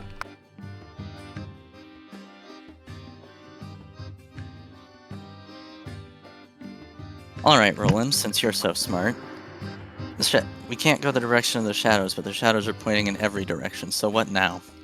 Hugo goes down the sundial again and kicks down on it. So you The same step solution onto will the surely sundial and kick it? Yeah. You kick it, yeah, it doesn't Tried budge at that. all. You don't see anything change. It's worth a shot. Well, look, if this is a logical guess. By the way, why are you standing all the way over there? Get over here. Oh, sorry. Oh, I- shit. If we don't follow the shadows, then that means have anybody tried to go through the hedge itself? No, but that sounds really stupid, and just might work. But I watched you do it. let's consider Well- other options before we Hang on. Just get hear me out. ourselves lost. Hear me out. Zonthal is some famous wizard, right? And this is his tower, and he created this maze to keep people out. Why would he give us clues to find our way in? Because he's an eccentric wizard dipshit who likes to fuck with people. Yeah, so exactly. So none of these are the answer. Obviously, there's 8 answers. Thanks. Yeah. So you split the answer in half, right? I mean, pick a direction and we'll So then go we in have between 4. the shadows. Yeah, Well, I cut there's- the solution in half. That was what. There's still 8 hedges, right? Yeah. We just go on the one that's closest to the tower, right? Like we're cutting through, like a shortcut. Where's the tower? Can we see it? Currently, it looks to be to your northeast. Okay, there's 2 hedges to the northeast, Roland. Solve it for us. I'm done thinking. We'll follow you into the hedge. You got the armor to protect yourself. I don't want to be rude, but some of you look like shit. Do you want to take an hour to catch your breath? Maybe eat some solid food? We don't have time. We saw a man in the tower. He dropped something for us, but we need to get to it. Wait, what? Well, Adam, do I have any idea of how long it took for them to find me at this sundial? Was it like hours? Was it minutes? Hard to say. You know you walk the path. It feels to you like it was probably somewhere in the realm of 10 minutes or so. I mean, It's a gamble. Time seems to work strangely in this place, so maybe waiting an hour will spit us out on the other side in a matter of minutes. Or maybe it'll be forever. It's already been too late. I'm just thinking, if whenever we make it to the tower, right? I mean, we can assume that the villagers said it was already occupied, so it must be the cultist, right? Or they believe it's occupied, and now we've seen them fight or whatever you said. Yeah, we definitely saw somebody attack him, right? Did they look like they were a cultist, like in cultist robes and shit? It was hard to see from the distance you guys were at. But perfectly fine to hear, so yeah. The description said a clash of blades and spell something. That's what, when I was listening to it, that's what it said, so I imagine. It's a reasonable guess, because so far we haven't seen anything like disproving the letter. So I think it's safe to assume that this is a cultist base, and this guy is a defector, or at least has run afoul of the rest of the people there. He may have his own ulterior motives, but it certainly doesn't seem like he's on their side anymore, because they tried to kill him. So, and my guess is, I mean, think about this logically. If you were defecting from a cult and you had a special key and you were about to be killed, you'd probably hide the key, right? You wouldn't keep it. So, maybe he hid it inside for us, even if he was about to get hurt. But I think it's best if some of you catch your breath. It's up to the people who are injured the most, I think maybe we kind of move forward first and catch our breath next time. Okay. Well, he's saying there might not be a next time if we get there. There's more to this fucking maze, I guarantee you. Yeah, I'm sure. I mean, who's to say that this is not... There's multiple sundials, right? The first one went in 4 directions. This one goes in 8. I mean, what if it's one of every number? 1, 2, 3, you get what I mean? Yeah, but the Discord Libby said that we would be done. She said we were hoping to be done when it all lit up, and now it's all lit up, so I'm hoping that's the case, because fuck this maze. Alright. I was thinking... It's not all lit up, is it? All the shadows are lit, yes. Yeah, it's pointing in every direction at this point. So what was going through my puny brain was that maybe now we have to make the shadows go away, because they appeared as we walked around. Now they disappear until it forms an X of non-shadows, and then we stand on sundial. Or the very next place we go will move us on to something else. Yeah, I say we try Roland's plan of him walking into the hedge, and we all watch, and then we come behind him if he manages to cut a path. Yeah, I have a turn stupid around if you just end up in fucking... Yeah. Looking stupid. What was that, Kurt, too? I have a stupid idea, but let's just go ahead and say that I don't think it's going to do anything, but it's a sundial, right? So that means sun hits it, and then it lights up, right? Maybe we put somebody else's cloak, not my beautiful cloak, of course, but maybe let's try putting a cloak on the sundial so it has no sunshine, and let's see if it does something. Hold a blanket up or something.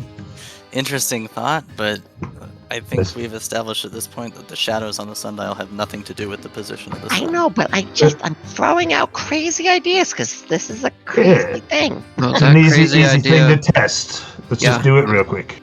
Does anybody have a blanket? It's a big sundial. We need something bigger than a cloak.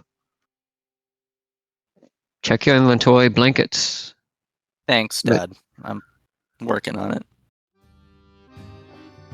I have a bedroll. That's not a blanket. I have a heavy coat. Oh, you got that tent, right? What if we just use the canvas real quick? Sure. And I know this probably isn't going to do anything, guys. It's just one of those things. There's no direction to go, so I'm wondering you're if maybe fine. we do this and Might as well. maybe the path lights up. I don't know. Yeah, There's no downside. Yeah, it doesn't take us any time at all. We'll do like every 4 people at different corners, and we'll hold the canvas up at them over top of the sundial. And Kurtu, you can be underneath it and see if the sundial Okay. reacts. Like that little game you play on the fucking playground in elementary school. Yeah, the old parachute or whatever it was. Geez, that just brought me back. Hell yeah. That shit was dope. Parachute day was always a good day on Risa. Yeah. Then you got in high school and everybody started hotboxing the parachute and it ruined it. You did the parachute shit in high school? I was gonna say I didn't that think was. we had I feel recess like that was in high elementary school. only. Well, all right. So I'm yes, very- I We got- went to a much. very fun elementary school, I guess. I got a pretty good idea of what you guys are trying here. So basically, you're holding this material out to block the sun from hitting the sundial to see if the sundial changes in any way. So you guys are at the corners, and then Kurtu's down below, just keeping his eyes peeled on the sundial. No, once the sundial is not being hit directly by light, you don't notice any change, Kurtu. This doesn't seem to have any effect. All right, one great idea down. Anyone else? Well, we might as well try Roland's great idea, but I I will. don't think my idea is that great. I'm literally saying let's just cut through the bushes, but It kind of makes sense. Like a wizard would want to. Something I know about wizards is that they like having like spells named after them and stuff, right? They want to go where no wizard has gone before, so going through true. a path not treaded does make a certain sort of perverse sense. And I hate that I'm thinking this way because it means that I am taking the fucking Kool-Aid. What should Hugo's spell be? Hugo's ale, and you just create a pint of ale of your choosing. It's pretty good. I'm gonna start working on that. Kurtu's fireball, yes. So one more time, do we want to rest before we do this? Or Nah, let's risk do we it. wanna just go? Okay. Harmony, Axbeak. Nod once for yes. Shake head twice for no. And just remember, not everyone has to take a short rest. We could wait the hour. It's Well, just it still takes Yeah. the time though. which Yeah, is yeah, the yeah. concern. All right. Well, Adam, if we're thinking that it's northeast, and I'm thinking the plan is because the shadows are pointing in every direction, we bisect the shadow and we just cut through one of these hedges. So I'm just gonna take another guess, and I'm gonna guess this hedge here, right? Because it's northeast, and I'm gonna just try to force my way through the interior of the hedge to see if I can pop out on the other side or something. And when he gets stuck and tangled, I'm gonna point and laugh. All right, and rest of the team, are you just watching Roland and seeing if he gets through? Or are you all trying to push through at the exact same time? Give me an idea of what you're doing.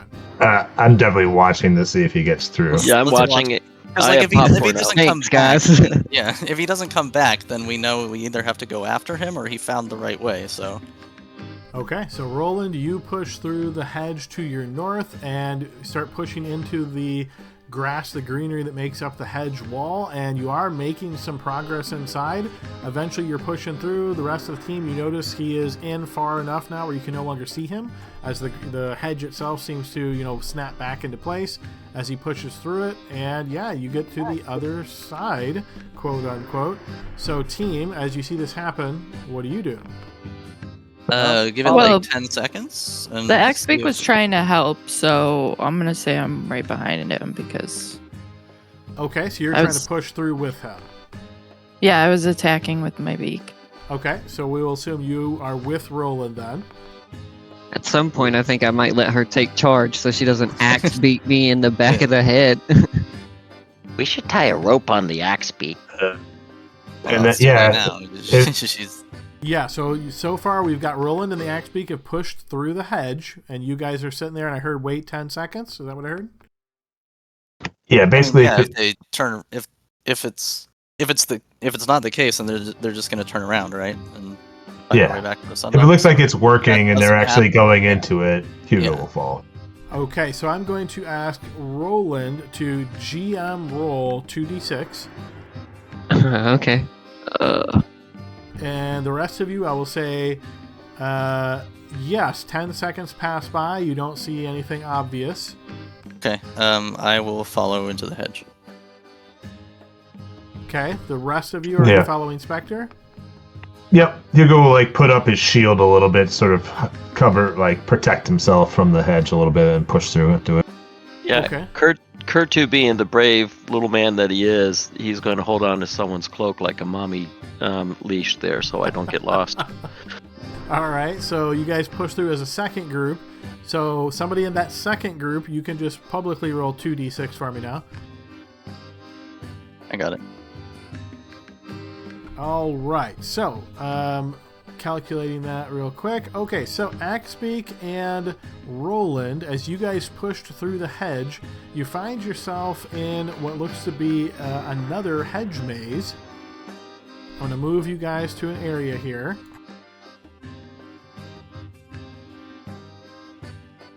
All right, so as you push through to here, you find yourself in this hedge maze, and you're looking around, you can see hedge walls all around you. You kind of glance back, you see the wall of the hedge maze that you push through is completely solid. As you're in this area, kind of scanning around, wondering how long it's going to take for your companions to follow behind you, you hear the sound of some kind of hoof beats all of a sudden. The pounding of hooves ring out, and you see at a glance this creature that looks to be a metal bull charging through the hedge maze. And with that, I'm going to go ahead and put you guys in initiative order. The party's split. Haha. Good roll though. Okay. Does the Does Ar- Axebeak have disadvantage on Yeah. initiative rolls? Yes. Yeah, because if you had a feat, it could potentially carry over to your wild shape. So yes, the disadvantage would have to as well. All right, so I will update Axebeak to that initiative.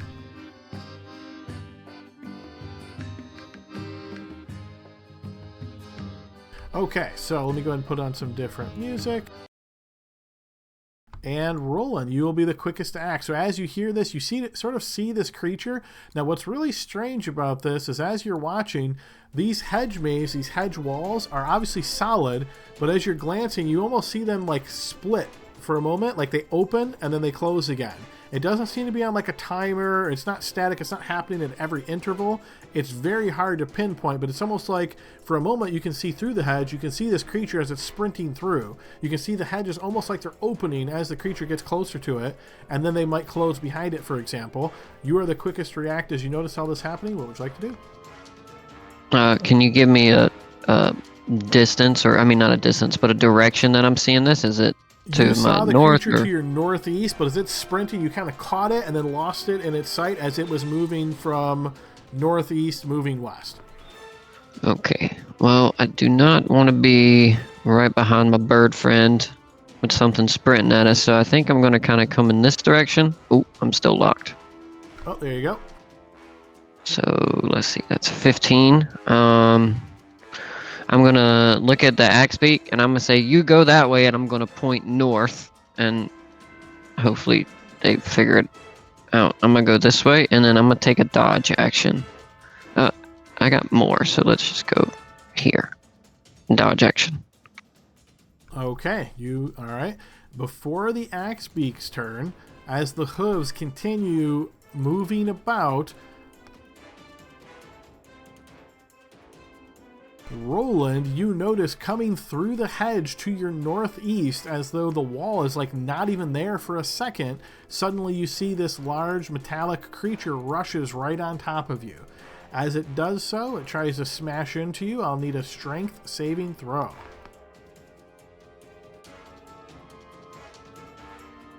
Alright. Let's Let's do a reaction hero point, Adam, for my Okay. save and throw.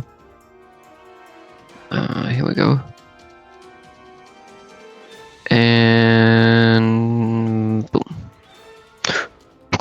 Let's do inspiration, Adam. Okay.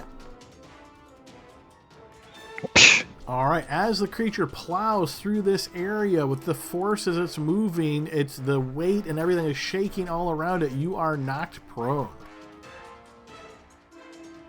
All right. As you are knocked prone, the creature is going to attempt to breathe on you. You notice it suddenly does this almost like inhalation. And then as it suddenly ushers through its nostrils this green, noxious gas, it fills up this whole area. And in fact, it fills up towards the axe beak as well. So I'll need both of you to give me Constitution saving throws. Now, do I do that off of Arminies or off No, of like? that's off the axe beaks. So okay, hold on.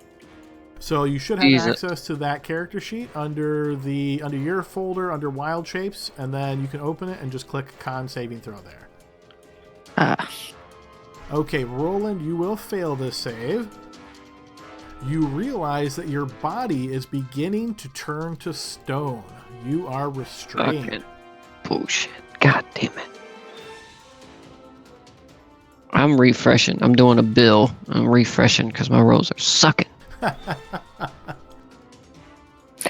So Trust me, refreshing doesn't help. I've tried. So if you were able to get the character sheet open for the Axebeak Harmony, you'll notice where it says all your stats. All you're going to do is click on the letters CON for con, and that's going to roll a Constitution saving throw for the Axebeak. There you go. All right, so the Axebeak manages to succeed on this save and does not begin to turn to stone. All right, after the creature rushes through to there, it is going to continue moving. Let's see, do you have a weapon in hand, Roland? Just my shield on. I wasn't carrying my weapon with me. All right, fair enough. You notice the creature kind of moves off and a bit into the distance to the north, just moving through the hedge wall with ease as we move to the Axebeak's turn.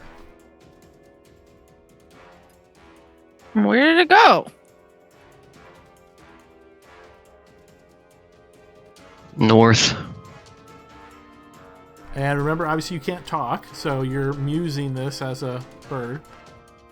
Well, the bird was spinning its head around wildly, trying to figure out Yeah, I There you go, figured it much out. better. where to go.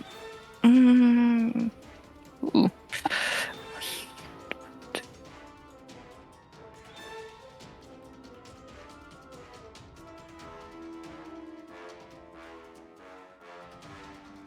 Is that about all of the movement? The Axebeak is attempting to chase it. Can you hear me? Mm-hmm. I was tracking your movement there. Yes, based on everything you did, it looks to be about 50 feet, and that is your movement. Okay, the Axebeak is readying an attack for when the bull comes within range. Okay.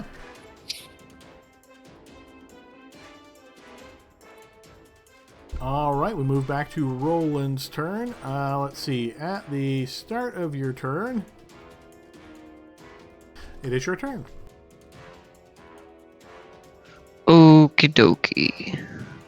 And I'm restrained. You are restrained, yes.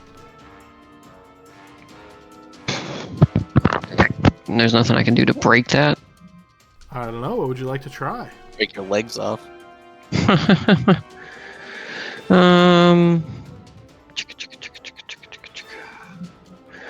I don't necessarily know what I can do to fix it, Adam. So what I'm going to do is I'm going to look up and I'm going to create I have a silent image as a once a day.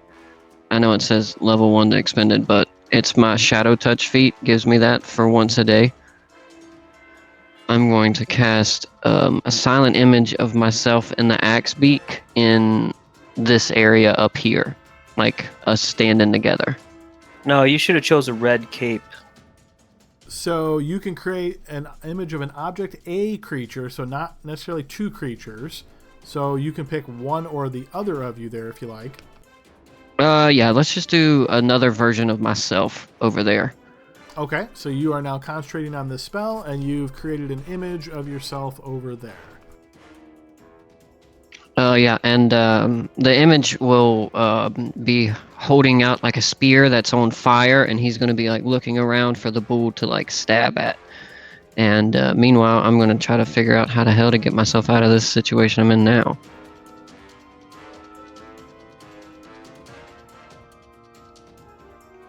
Okay, so that appears there. Harmony, please roll me a d6. Oh, and actually, Roland, at the end of your turn, I need another Constitution saving throw. Good luck. Okay, I'm going to reaction hero point again. Okay, I can do that, right? you can, yeah. Strength saving throw. No, Constitution saving throw. Oh, my bad. Here we go. All right, you feel the restraint falls off as you fight through this sort of effect that seems to be coming over you. Perfect. I can get up on my next turn. Phew!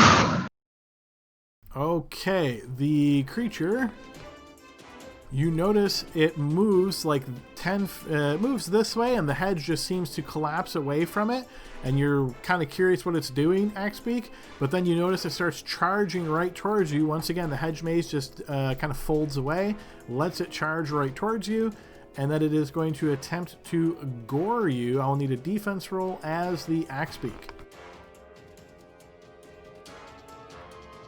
The gore manages to connect, and you will be hit for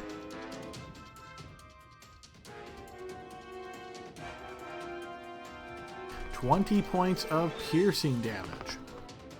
All right, as it has struck you as well, I also need a strength saving throw from you, Armin. Didn't she also have a ready to action to attack if it got within range or something like that too? Yes. Okay, you can take that as well. Just in case she knocks it off of its, thing and it dies,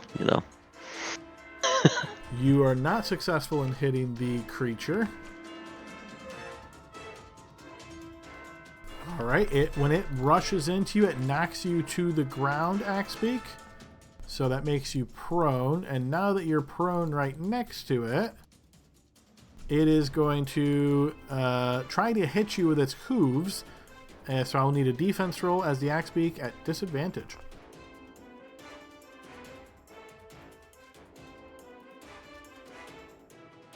Yes, it manages to strike into the Axbeak.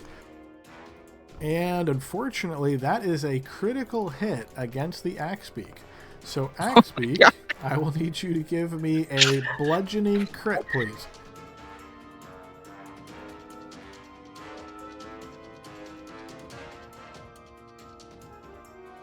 Oh, and next week I'm going to miss her new character.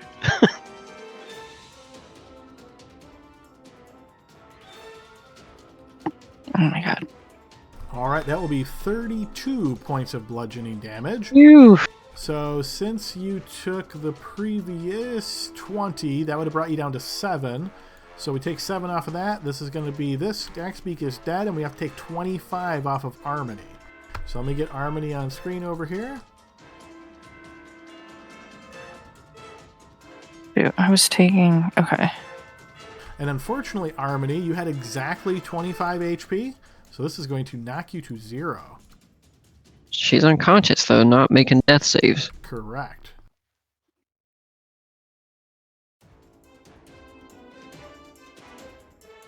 Literally Alright, got your Roland, bell rung. Time to play, Yeah. time to play I'm not- Matador until the rest of us get there. I got a solo a Gorgon. I'm sorry, that's a little meta, but these things suck. All right, then we move to Roland's turn. Alright, I'm gonna stand up. That's half my movement, right? Yes. Alright, so then let's see. 5, 10, 15. Oh, there she is. I don't think I would have seen her. Yeah, I would have seen her if I was here. Can I do this instead for my movement, Adam? Well, no. Move to where you actually were. So, because you moved and you can't take movement back. Okay, yeah. So I went. What I originally did was like this, and what I'm asking is because when I got to here, can I, since I can see Harmony, can I move here instead? No.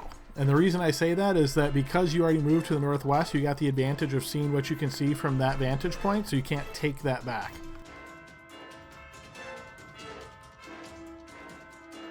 Okay. Not really seeing anything that's advantageous. You might not think so, but you definitely have different sight lines. Well, shit nuggets. I definitely don't want to sit here in front of her. All right. I'm gonna use my other.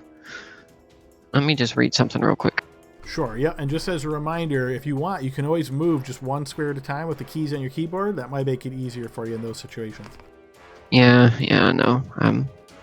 I'm very impatient. It's a problem in my everyday life as well. I'm seeing Yeah. two Rolands. That's Yeah, right, you are. One of them is an image. I created an image of okay. myself. I see. I thought that was further away. Okay, cool. Okay. So being where I'm at, Adam, if I can see a sliver of a token, what does that mean? Does that mean I can see like a hoof? Yes. Okay. All right. I'm gonna try something. It's kind of a Hail Mary, but I'm gonna throw it here in hopes that it buys me at least a little bit of time. I'm gonna throw a hypnotic pattern into the corner of that maze, right over here.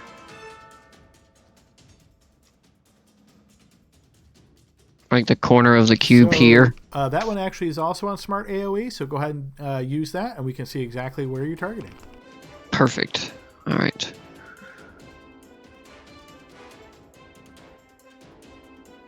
In bar, there we go. Token, cast hypnotic pattern. Let me shrink that targeting icon down for you. Yeah, it's not letting me. There you are. Perfect. Just gonna drop it right. I guess that's a good spot because it's right where I can see and I know we're out of range. And then trigger all, right? Yep. Son of a bitch. Ugh. It was a good idea, though. It was. Now there's two of us, though. And that's concentration, so my other image would drop, right? If it's concentration, yes. Perfect. Okay. Yeah, it was a Hail Mary, but there we are. So, right in my turn. Okay, at the end of your turn, it's the creature's turn. Roland, roll me a d6, please. Sure.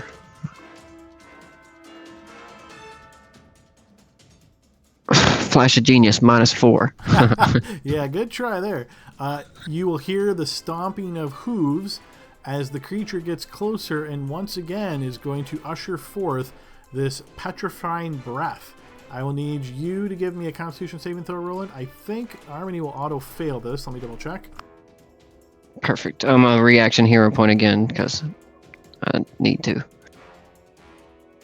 And let me just check. I can't use Flash of Genius at the same time. Okay, so Harmony, give me a con save. It's actually Strength and Dex that you auto-fail, the one I was thinking of. So, yeah, you get your own save.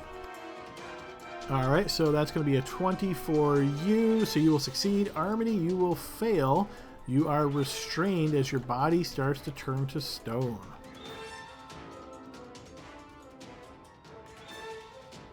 Okay, and then... And real quick, Adam, can an unconscious person use a reaction? But No. I don't know. Logistically doesn't sound correct. No, because as you're incapacitated, you don't get reactions when you're incapacitated.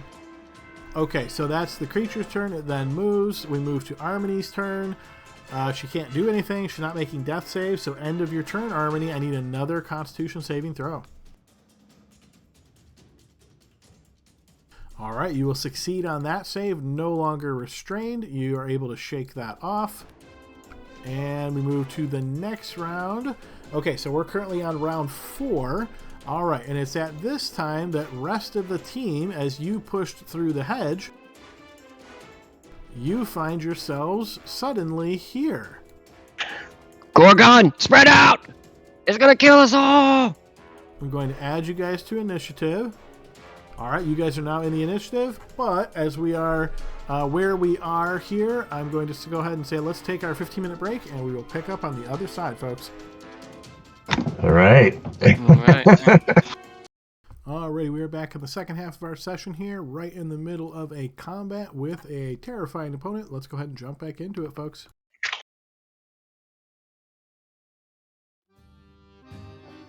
Alright, so we are at the top of the new round, and it will actually be Spectre who is first to act at the top of this new round.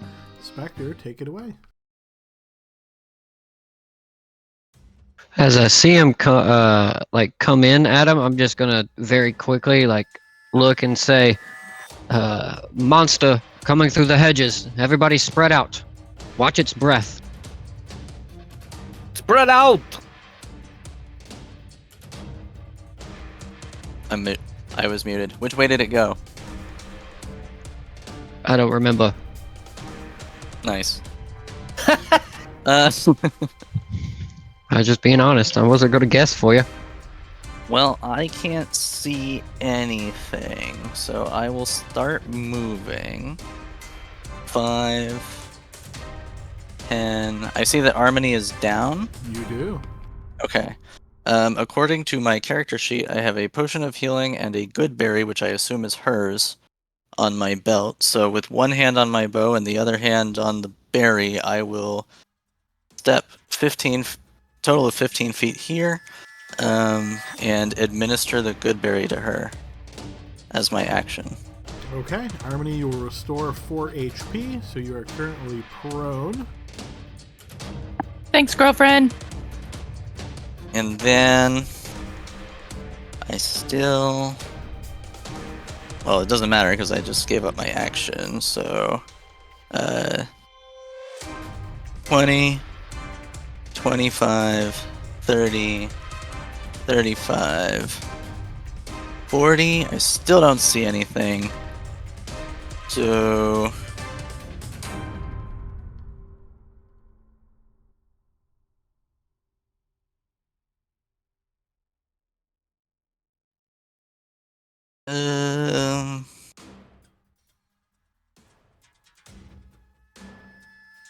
I will just try to get some distance because I heard it was a charging thing. Is that what Roland said?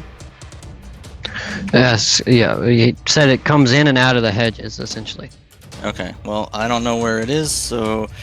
do I see any, hedge movement as was described for them? You do. Every now and again, you will see the hedges move, but now that you're in combat rounds, 6 seconds at a time, you're not noticing anything obvious. Okay. Well, I will keep going 10 more feet then. So, there. And I will use my bonus action. I will spend a key point to dodge. I know that I can't see it right now, but I assume that if it charges me, I will see it before it hits me. Let's find out. Let's see. So, key down. And I am now dodging. Turn endo. Okay, Roland. Okay, seeing Harmony had some life given back to her, I am going to just make my way past her. I'm going to go in this direction. Ooh. I see an ass cheek. Always fun. I'm not concentrating on anything, am I? What could I be concentrating You were on? hypnotic pattern, but it didn't work, so we can remove that. I'm going to launch a create bonfire at him right, well, because I can see it. Can I create it right there? If you can see the space, you can create it in the space. Perfect. I think that's what it says. Here's the text. Yeah, okay, so I'm going to create it right in the entranceway of that little open space of the hedge where I can see its ass poking out. So one more to the west from here? Literally in these 4 squares, right in the middle point. Unfortunately, you have to pick a square. Oh, okay. Yeah, that'll work. Well, I guess because I can see that square. Yeah, can I put it in that one? Let's do it here because you really can't see the other square, or if you can, it's just like a sliver. But this one you can see somehow, so I'm going to put it there. Okay, that works for me. That's perfect. That's a deck save. Spell effect roll, right? Yep, spell effect roll. Yes, it will be affected by that and suffer some fire damage. Nice. And it didn't pull up concentration. I'll throw that on my... And I'll shout, "It's over here!" Okay, Hugo's turn. Okay. So Hugo will run up.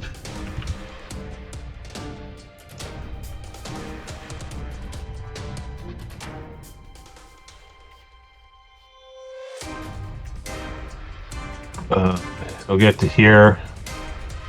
And can he help Harmony get up from prone? He can use his action to get her standing up from prone, yes. Okay. So yeah, he'll do that. Okay, so you take the help action and get her to her feet. And I say, get somewhere safe. Heal yourself. And he has one more step of movement here. And as a bonus action, I think I should still have second wind. Let me double check.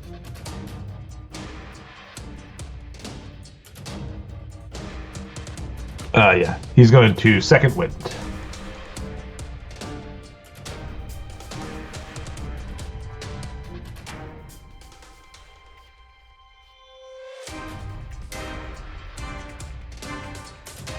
Alright, use second wind and get back some HP.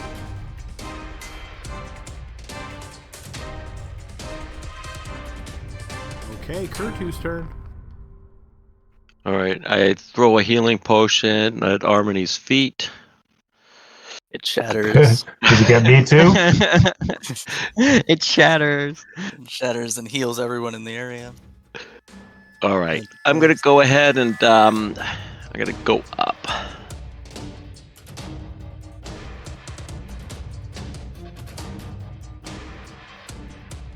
That's my full 6. I'm gonna go ahead and ready an action if I see a baddie. I'm gonna go ahead and firebolt it. Okay. Okay.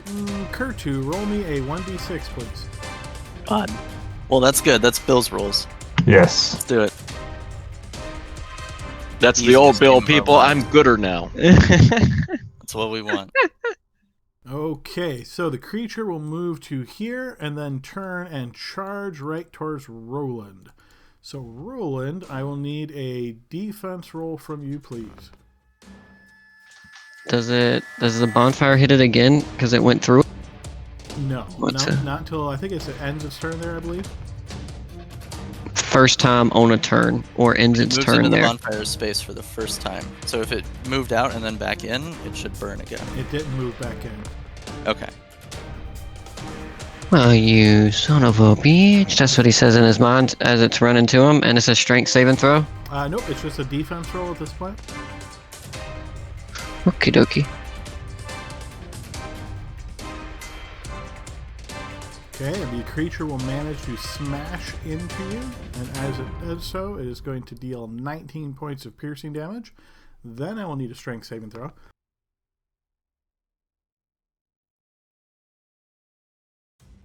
Thankfully, I kept up my bonfire. Oof, I am...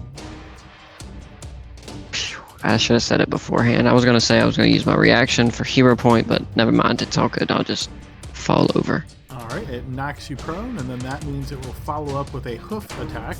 So defense roll at disadvantage. Okay. So now I can't use a hero point on that, can I? If you have your reaction left, you can use a hero point to add to your armor class. Sure, yeah, let's do that. Okay, so It's a little Actually, 3. Big money. 17. It will manage to still hit you with its hooves. You'll suffer 18 points of damage from the hooves. It's over here. It's on the side. Got it. And then you will see it moves through the hedge easily. Okay, Armony, no longer prone. It is your turn. Is there actually a healing potion No. at my feet? No, he was trying to be funny and make fun of Baldur's Gate 3 at the same time. I'm like I was looking successful, around. by the way, just to let you know. There's nothing around my feet. Okay, first I'm gonna have a little buddy join me. And Alright, so that is let's see. So that is the details of that one, but I think there's another one you got to click that tells us. I think it's the yeah, more you want generic one, the- or general one. the actual information. Yes, I can't talk tonight. I meant to say generic. Okay, generic. Yeah, there you go. Bonus action. All right, perfect. Let me get the spirit guy going. We need to pick a cuter picture of a unicorn too at some point. A better unicorn. Yeah, honestly, if you find one that you like, let me know. Feel free to send it to me. But yeah, otherwise, I just got this sort of basic one. Cool. And 30-foot radius. I'm gonna go and get that set up. for my action, I'm going to drink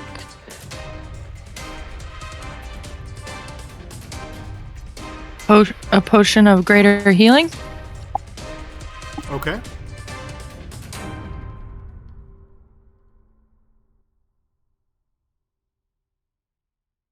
So 44. Is that right? If it's greater healing, I believe yes. 44 plus 4. Yep.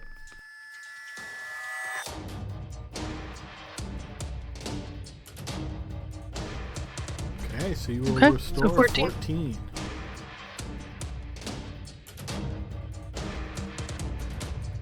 And the unicorn only helps if you use a spell slot, right? Correct. Oh wow, all that yellow is is That's the area well- affected by the unicorn.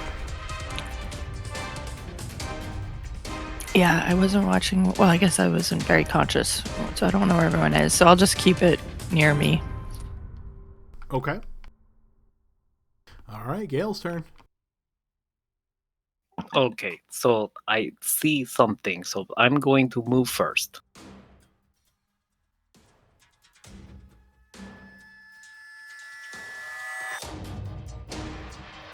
$15. Okay, so I'm now going 15 and 15. I'm going to face step. Boop. Let me refresh my Autumn's face step. Is that the noise you make when you pop? Boop. Immediately after you use your face step, up to 2 creature choice you see within 10 feet of you, or be charmed by me. But it's a creature. I don't know if this guy's a creature.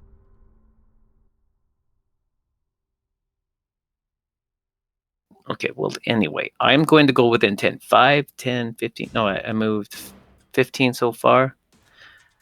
I'll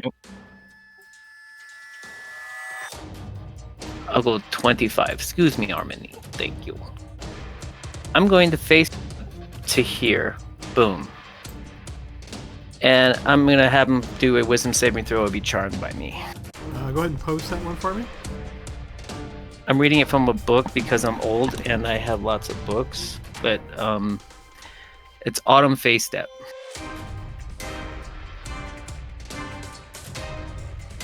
I'll copy paste from Google. Am I looking? I'll look it up, Adam. No, I got it. Hang on a second. So which stat did you select for your race? My strength. Your only options are intelligence, wisdom, or charisma. Oh, then my wisdom, because I'm profoundly wisdomed. Sounds correct.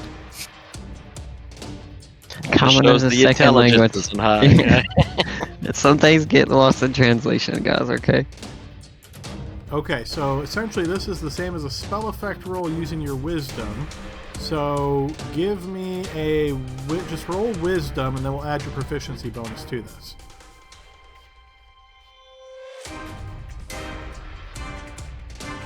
Oh! That is a there's a wisdom roll. Okay, the creature is charmed by you. I didn't think it would work. Now what do I do with it? Is it my friend now? Let me get my conditions up. Charm. It never works. Okay, a charmed creature can attack the charmer or attack the charmer with harmful abilities or magical effects. The charmer has advantage on ability checks to interact socially with the creature. Does it say it Good, ends? we can talk to it and convince it not to kill us. Yeah. Can I talk to it? Yeah, that's not gonna work. Charming it doesn't give you any ability to communicate it with anyway, so unless you know what this creature is and maybe know what language it speaks or have some kind of telepathic ability or something, you don't think communicating is likely to work. Let me see what ends the effect. 1 minute or until you or your companions deal it any damage. It can't attack the charmer, but it can still attack any of the rest of us, right? So that was just I didn't plan for that. That's just a bonus of my face step. Okay, fine. He looks at me. He's in love. My auburn eyes are so amazing. But what I really wanted to do, Adam, here is I know it's only a DC 14 and is probably the stronger than me, but I'm going to have him roll that. I'm going to do my coiling grass tattoo within 15 feet. Here, I'll get this out to you. Hold on.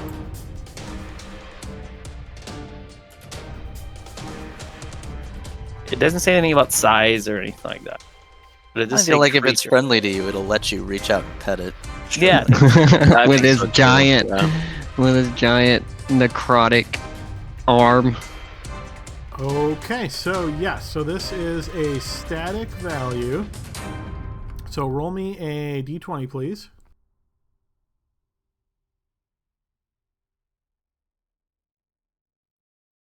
Okay, it will take the damage, so roll 3d6, and it is grappled. Oh, yeah, it worked! I know all your stuff that never works is working now.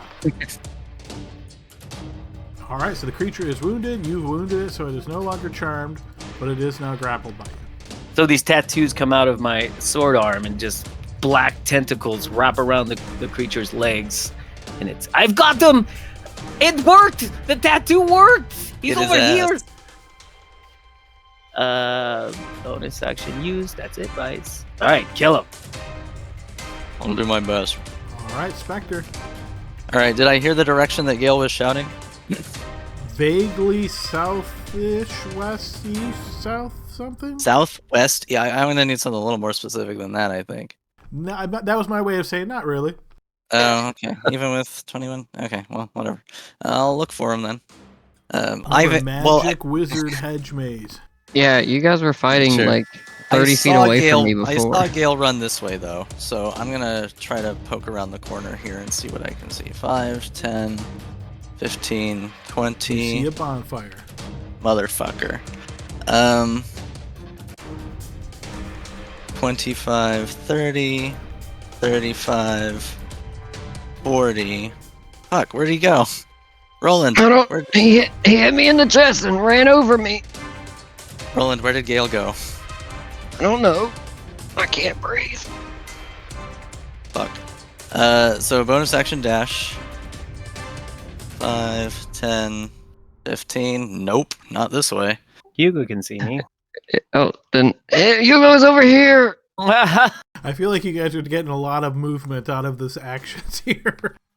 Remember, all this is occurring within 6 seconds. Does Roland point?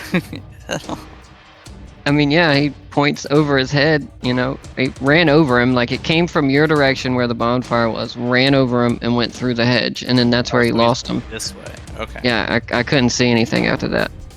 Well, I can't do shit from this position, so I am just going to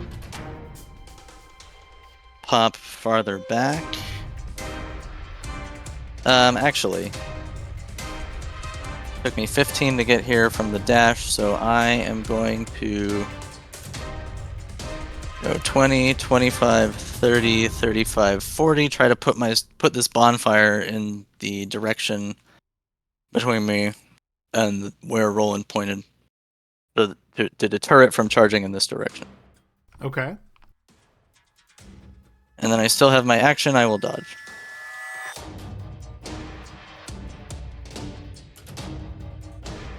Okay, Roland, currently prone. Your turn. Okay, Roland will get up and he will activate a little function on his armor that de-dents it. It's a free action. It's just part of his cool-ass armor. And he heard the screaming coming from this way, and he sees Hugo and stuff, so he's going to move over here. Sees Hugo and Harmony, and...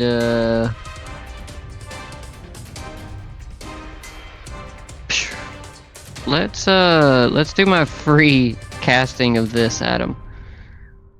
I'm gonna give myself the slot back, but I'm gonna use my free casting of invisibility and make myself invisible. So that didn't take a slot from you because we programmed that as a not slot-based ability. Yeah, so, yeah, I noticed that. That's awesome. So Cool. The bonfire All right. disappears. But I'm still concentrating, so we'll keep that up, and I'll just add invisibility, and I'll end my turn. Okay, Hugo. Okay. Hugo is going to move over here. What's up, Spectre? Wait, you You saw didn't me. go this way. You Hugo, you saw me over in the hallway. Yeah. Must have been off mic. Oh, do I need to help you? He's got the thing. I have him restrained or Held. held, and you missed it because. Oh, I'm sorry. Yeah, I did miss that. Okay, no worries. Hugo's going to come up here, and he's going to cast Haste on Spectre. Okay. Is that a range spell or a touch spell? 30 It's feet. 30 Oh, feet. okay. There we go. Go get him, kid. I'm going to lay down over here. And he's going to go to the edge of, spread out as much as he can and go to the edge of the aura. And I guess he doesn't really have a bonus action. Okay, Kurtu. All right. I guess I don't need to be safe behind this wall anymore.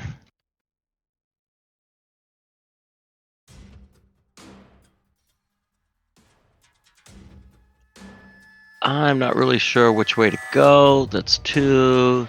So that's 3, 4, 5, 6.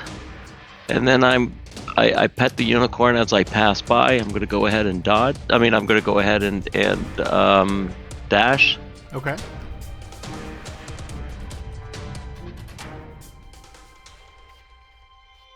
Oh!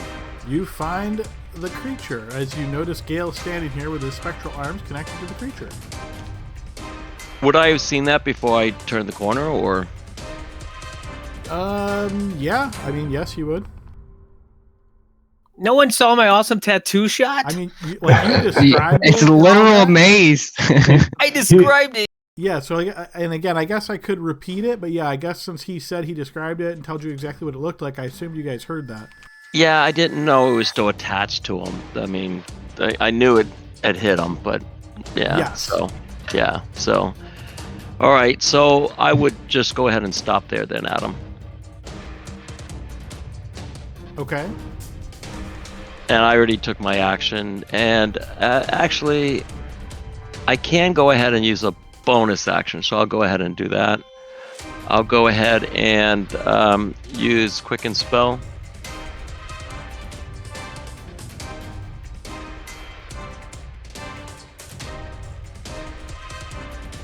Okay.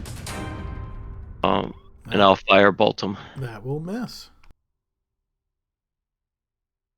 I just wanted to push damage anyway. Just what he's restrained. Oh, so yeah, okay. All right, cool. All right, the creature's turn. So for starters, Gale, go ahead and roll me a d6. Come on, Gale. Like in craps, blow on your dice clicking Oh, finger. no. Oh, no. All right, you will notice that the creature suddenly sniffs in, inhales, and then exhales through its nostrils forcefully. So this petrifying breath that is going to cover both you and Kurtu, Gale. Let me see if it might go far enough. Yeah, it's going to hit Harmony as well. So I'll need the three of you to give me Constitution saving throws. Yeah, go after him, even though that's his new pet. He's no longer charmed after Gale attacked him. Yeah. All right, so Gale burnt his reaction. Gale succeeds. Harmony succeeds. Kurtu, you start to become petrified. You are currently restrained. Okay, Gale, as you are quite close when this creature has done this, you notice after this breath emerges out and you're able to avoid the worst of its effects, you notice sort of solidifying as it does so, a gem, a diamond, in fact, is left behind on the ground. Harmony's turn.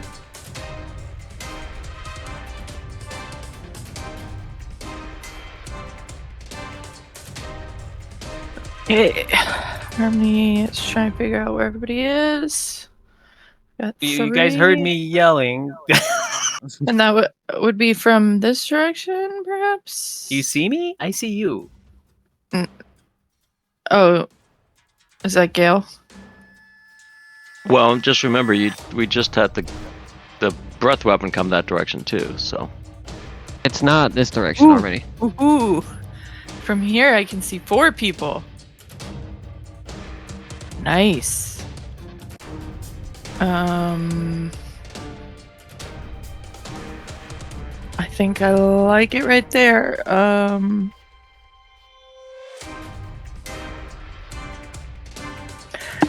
Going to do this puppy. That is a 10-minute cast. Oh, dang it. Okay, I'm going to do this puppy. Okay, yeah, so you target the 4 and yourself, I assume? Yes, please. So go ahead and roll the 1d4, and then whatever your wisdom modifier is, we'll add that to this, and everybody will get that much back, plus your unicorn. Do we get more because of her life cleric stuff too? Disciple Yes. of Life. Alright, so Disciple of Life is 2 plus the level of the spell, so that would be 5, plus 2 for the roll is 7, and then what is your wisdom?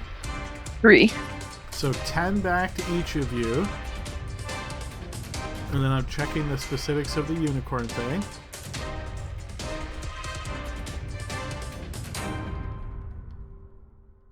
I think it's like +3 or something, right? That's her druid level.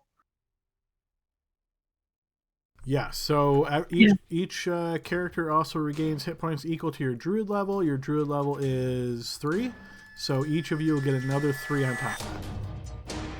Nice. Plus 13 mass healing word. That's sick. Heck yeah. Alright, Gale's turn.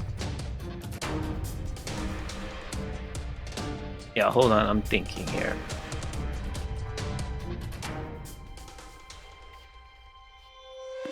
Oh, wait. I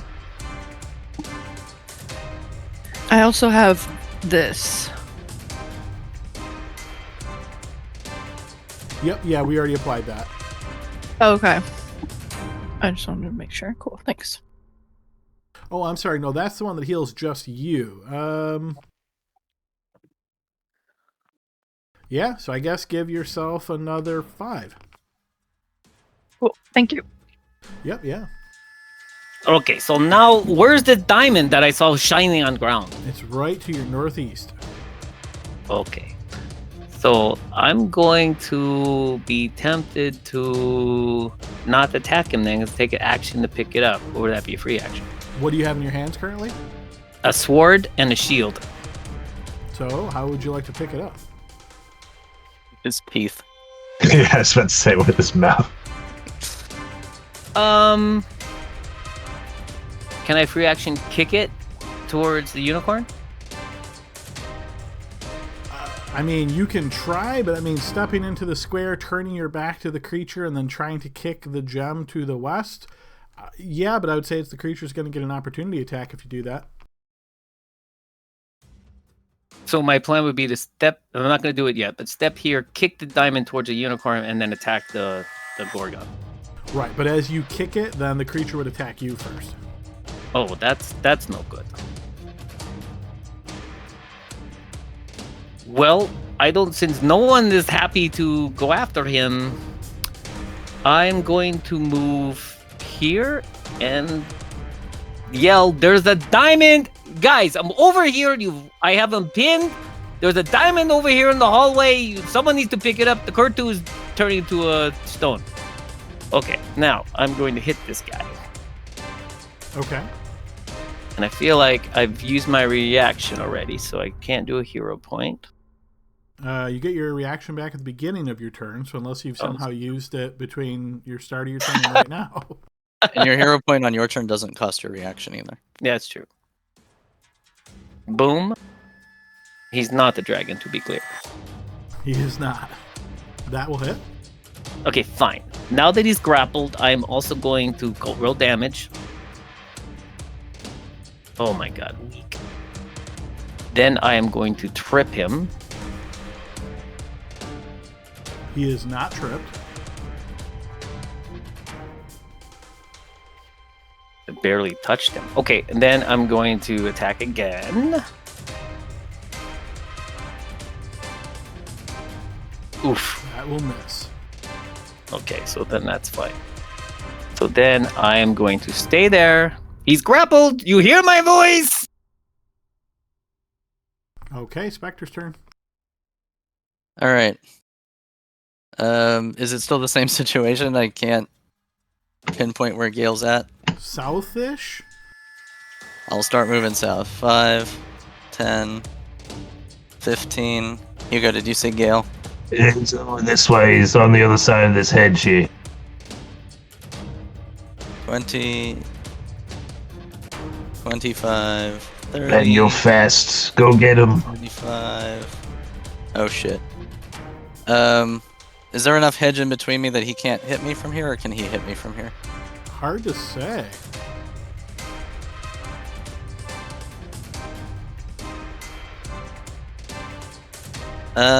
You know, I'm double speed. I have my bonus action still. I'm gonna go ahead and disengage as a cunning action. Okay. So 35, 40. Now that I am here, I am more than 5 feet away from him, so I'm gonna try to pop twice at advantage because he's grappled, right? Or does that not work? Is it a grapple and restrain, or is it just a grapple? No, it's just a grapple, so the condition of the grapple is it is movement, that's all. Okay.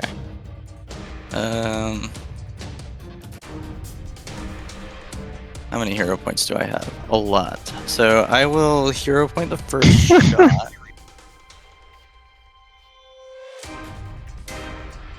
Whoop, make sure you click the hero point instead of the... Oh, that is hero point. I'm sorry. It looks like it said hit dice for some reason. I just read it wrong. Yep, okay, you're good. Okay. So... Shoot. 26. Okay, and because Gale is next to him, I believe I get sneak attack. You do indeed. So 13. Now that I am protected from fumble bullshit, I will make the second shot. I might as well. Bada boom. That will miss. Okay. And then I have a shitload more movement. So, because I'm hasted, so it was 35 to get here. 40. 45. 50, that's a dead end. But I will go...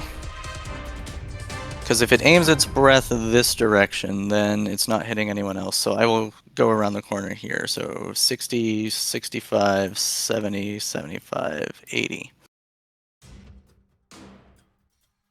Damn. Oh, it I said forgot my 80. hasted attack. Fuck me. Oh well. I already moved, so I lose it. Okay, Roland. Okay, Adam. It's a weird question. I don't know if it's been asked before, but when we thunder wave, Hugo's done it, Harmony's done it, I've got it. It doesn't go through. It just says a 15-foot cube. The thunderous wave sweeps through me. It doesn't mean I can sit on the edge of the hedge, or edge.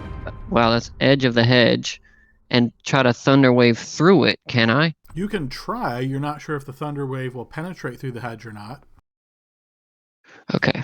Yeah, that's what I'm trying to figure out. I'm not going to try it, Adam, but after this, will you tell me if it works? Instead, I'm going to go over here. I'm invisible still, so I'm just going to move to here. Interesting.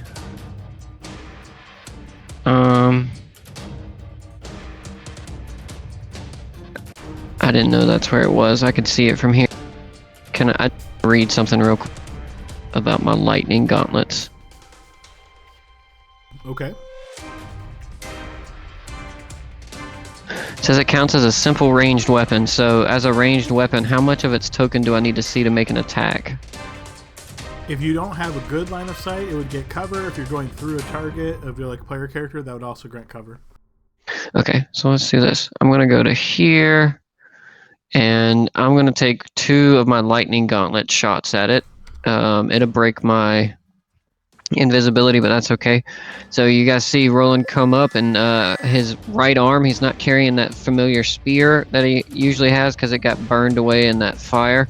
He hasn't replaced it, but he fixed his armor to kind of get around it, and his gauntlet begins to kind of vibrate, and this electrical conduit in the middle of his hand starts to give off these sparks, and he shoots 2 of them like punches towards the creature. And here's your first attack. Ooh. That will hit. Remember, you were invisible, so you have advantage on the first attack. Nice. Perfect. So this one gets the additional 1d6. Great. And then here's the second attack. That will also hit. Just the first one. Okay, and that was 5, 10, 15, 20, 25. So he's just going to move back 5 more feet, kind of give him some space in case that guy breathes his breath. Okay, Hugo. Okay, Hugo. Seeing that Spectre got into it over there a little bit, it's going to back up here, move over to this corner, see what's up, and then he will, I guess he'll cast Toll the Dead on the bull. Okay. So is that a spell effect roll? Yes, it is.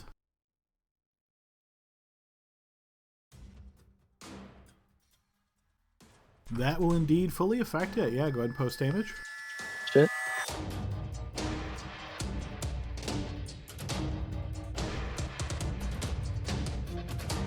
Alright, the necrotic energy runs through the creature. You can see this sort of black flaking in between the plates of armor that make up the bull.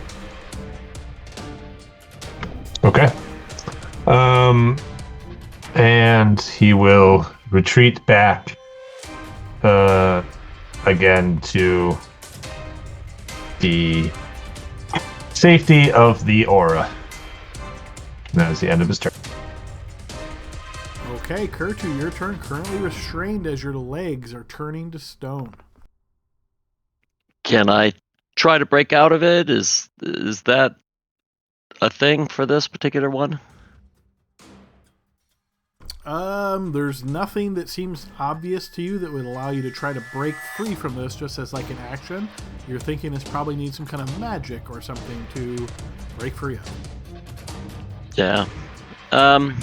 All right. So, with that in mind, I am going to go ahead and rely on luck. So, we'll see what that means later. And I'm going to go ahead and try to cast Mind Sliver at it. Okay.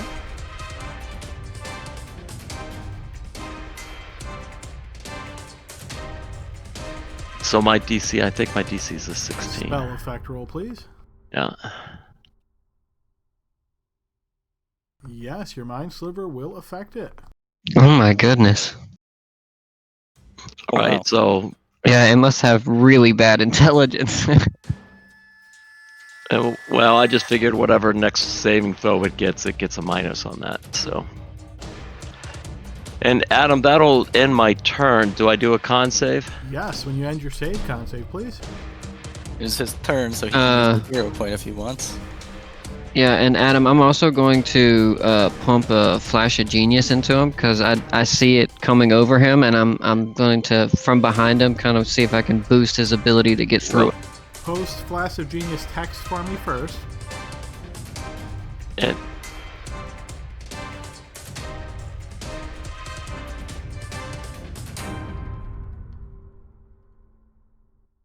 Okay, yeah, I'll allow this to work for now. I'm not sure if you have to declare that before or after the roll. I feel Well, like it's I was probably- going to, but I wasn't expecting the speed roll by Bill over there.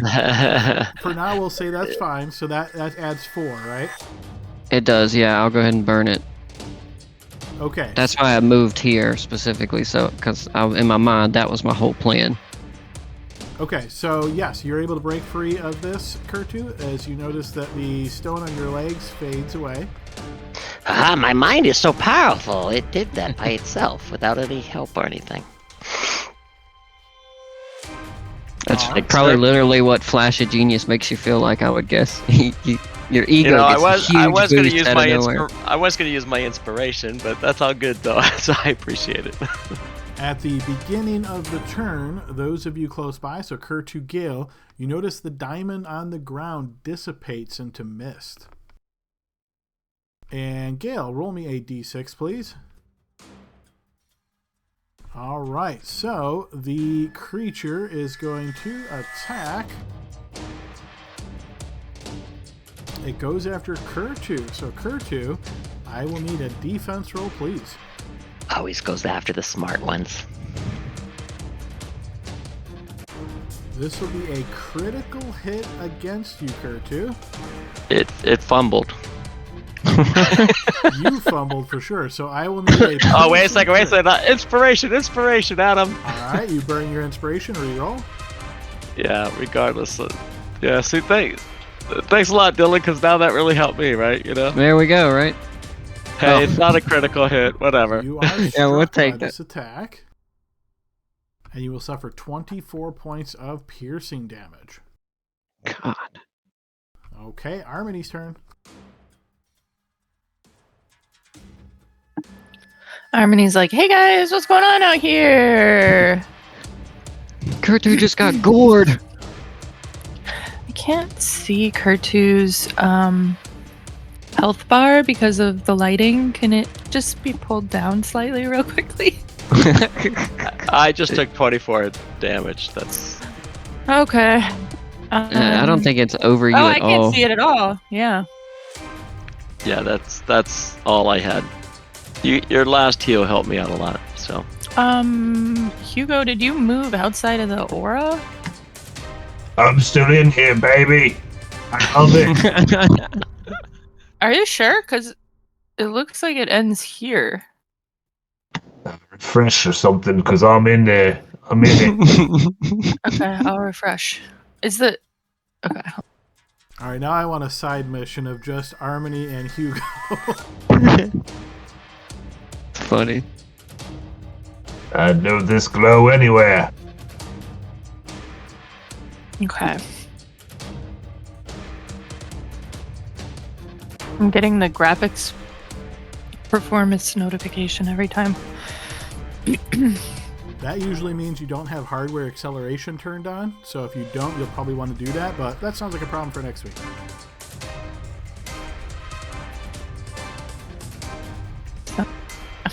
Oh my god, it takes so long to load. Okay. I'm gonna have some more heal. Wow. Yeah. Okay. So I've got 4 in view.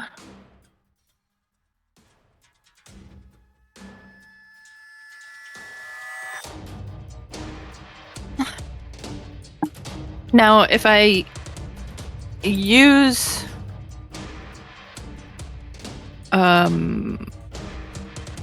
what is that channel divinity called? Preserve life. That doesn't count as casting a spell, right? Correct. What a scam. It's pretty magical. All right, here we go. We're gonna do this one again. All right, go ahead and click it the other way so that it posts and rolls it for you. Oh, hold on, I just took.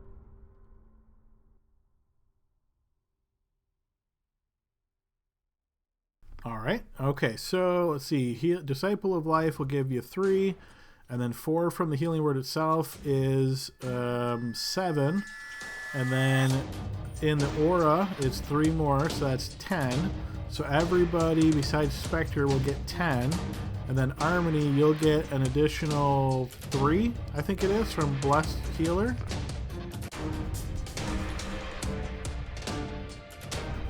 No, 2 plus 3. Okay, so 5 then. Yeah. All right, so 10 for everybody, 15 for Harmony.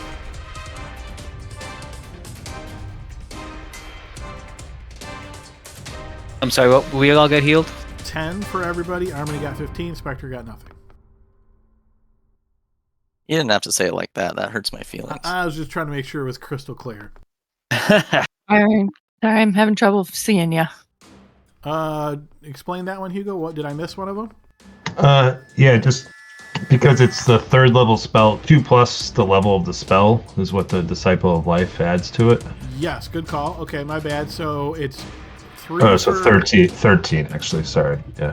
So 5. Right. Yeah. So 13 for everybody, and then 18 for Harmony. Okay. Hopefully everybody's got that straight. We'll move to Gale's turn. Okay, first attack. That will connect. And then I'm going to trip him. He is tripped. It's all working. Yep. Okay, second attack with advantage. That will hit. Did you post that as like a 2-handed swing? Oh, I did. The hit will still It's be right fine. next to it. Yeah, the hit's fine. You'll just have to roll the damage separately because you won't get the extra. I'll damage. do that. Yep, I'll do that. That works. Okay, yes, he is wounded again as your blade continues slamming into this metal-plated creature. You're making perforations in the armor. You're damaging it. It looks very badly hurt. I'm going to save my action, sure. I don't get that back. Oh, no, I do get it back in a short rest, don't I? It is restored on a short rest. Yeah, okay, well then, boom. No more bull.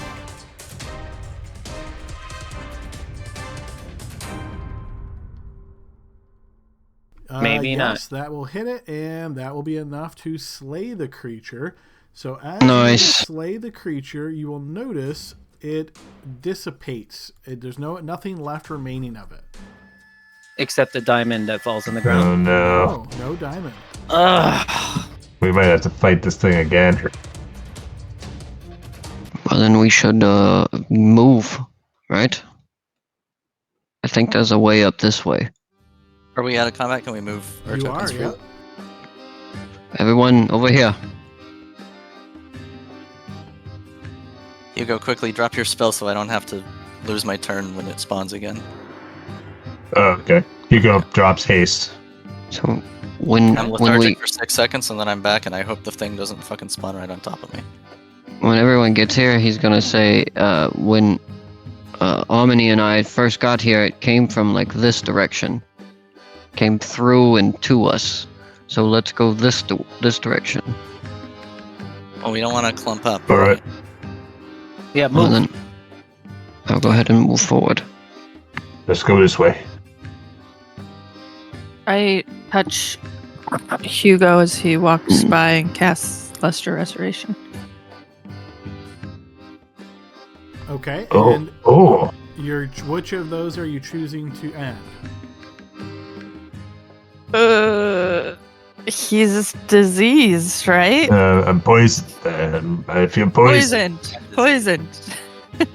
All right. You end the poison, and Hugo, you are no longer poisoned. Adam, everything you say is so up in the air. I never know if you're about to just go. Thank you. That's here's exactly a lot of what I'm damage. going for every time. The poison is Every- the key to getting into the tower. Yeah, seriously, I am Um, moving the unicorn along with myself. Pia, this way. This way, guys. Follow me. I'm going this way to the. Wait, am I going the wrong way? We're going this way. We're We're going to Gale. Everyone's getting. Oh, past. here we go. Here. It looks like I don't think there's a way out, guys. I should have grabbed the About dime. that time. You move the unicorn About up to a me. minute or so has passed, and the unicorn dissipates as it only lasts a minute. And it's just Dang it. about this time when suddenly you hear the stomping of hooves once again. Fuck.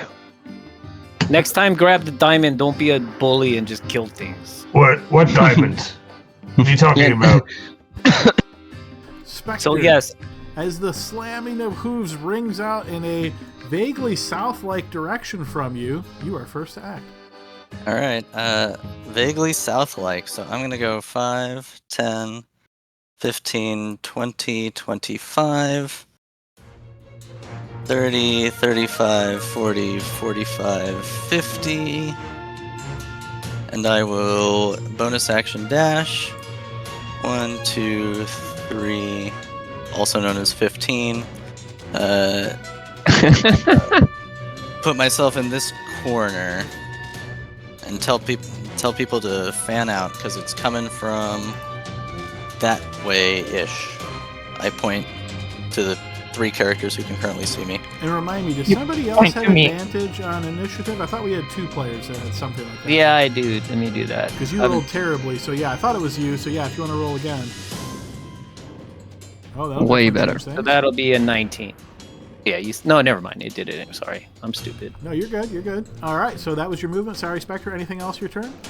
Spread out, don't clump up, don't fuck each other up. And then I will action dodge. Okay. Kurtu. All right.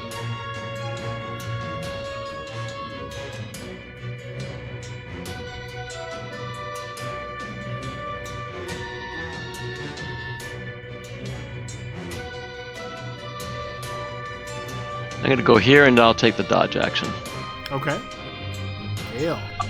I'll take it. I'll draw him towards me. So I will stand here. Oh.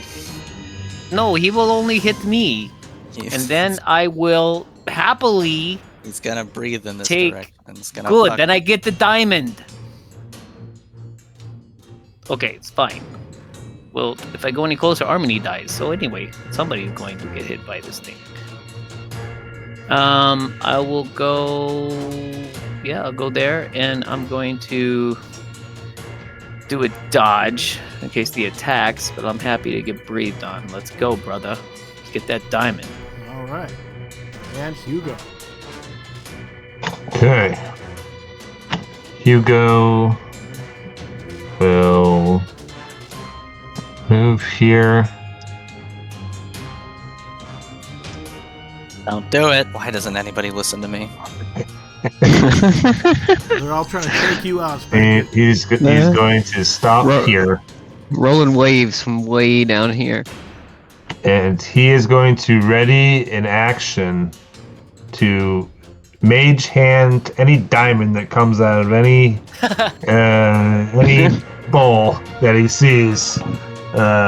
Even if it's just a regular bowl and a diamond pops out, he's going to mage hand it up. Okay, you ready in action. If you see a mage hand, you cast mage hand and grab it. If he sees a diamond, yes. Yes, if I see the diamond, that's the end of his turn. All right, we move to the creature's turn. You hear the pounding of hooves as the creature rushes forth, getting closer. As it gets to here, it turns and breathes forth its petrifying breath. As it does so, you notice the hedge maze actually falls down. Essentially, it grows down to make the path nice and easy for the breath weapon to hit both Kurtu and Harmony. I'll need Constitution saving throws from both of you. Harmony succeeds. Kurtu will fail that with a natural 1. Kurtu, you start to turn to stone once again. You are restrained. Yeah, I just want to let you guys know my rolls are back. Just to let you know life is back to normal. Okay, good. The creature continues moving through the hedge, and we move to Roland. Balance has been restored. Okay. Well, let's get that diamond. We saw the blast. If I can see the Harmony, I can see the petrifying breath. I would say you saw a little bit of it. Yeah. So I can assume that the creature is somewhere in this direction. I will point for Roland to go that way.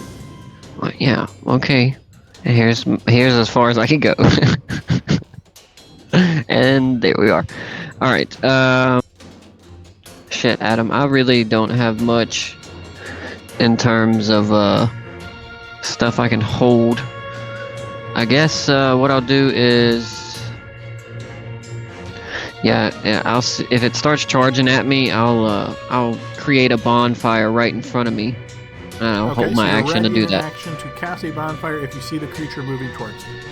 Yep, I'm just gonna cast it right in front of me to kind of block its path, and we'll see if that deters it. But there we go. That's what I got. Okay, Harmony, your turn. Harmony, did it drop a diamond? Do I see any? After the I don't even breath see came out and struck you, you saw the hedge reform to where it was. You can't even see where the creature was previously. You did not see a diamond. Okay. All right. I was like, roll 20's frozen. I don't even see the ball. But is there anything I can do to assist Kurtu? Unless you have some kind of a spell or something that helps against petrification, you don't think so. So, lower restoration, paralyzation wouldn't help.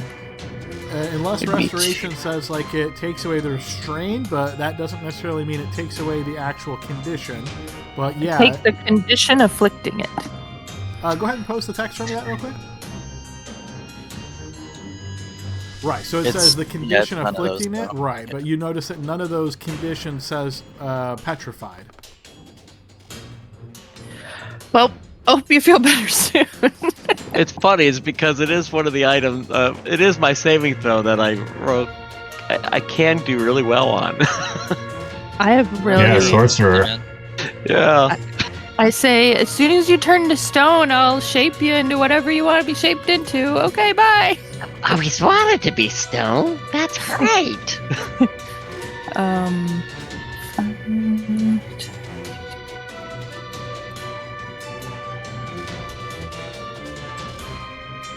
Oh, there we go. I'm going to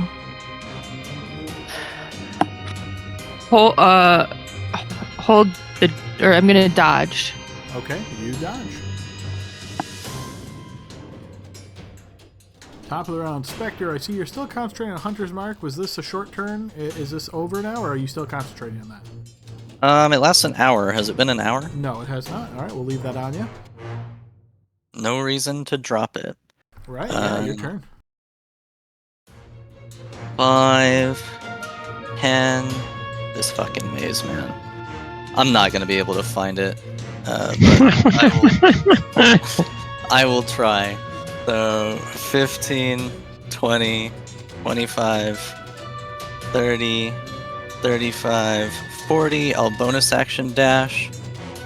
5, 10, 15. Do I see any diamonds on the ground?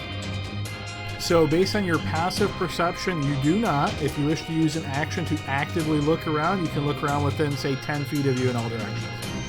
No. I saw I think I saw like the outer limits of its breath attack when it hit Harmony. She was pretty far, so I don't think I'm gonna get that close. So I will start going 15, 20, 25, 30. What about here? Passive. I guess you'll tell me. If I will tell you, yep. Okay. 35, 40.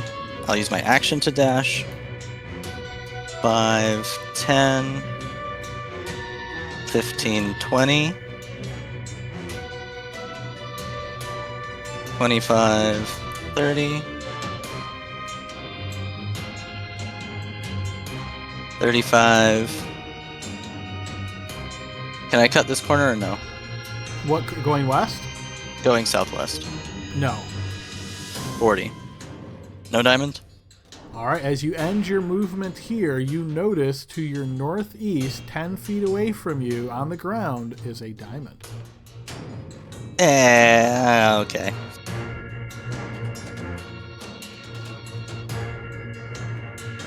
Didn't Kurtu say something about Mage Hand? Oh no, that was Hugo. Never mind. Yep. Okay. Well, I'm not going to get to it, but I will, I guess, use a free action to point it out to anyone who I spot come this direction. Okay. Alright, Kurtu, you're currently restrained, no movement. What would you like to do?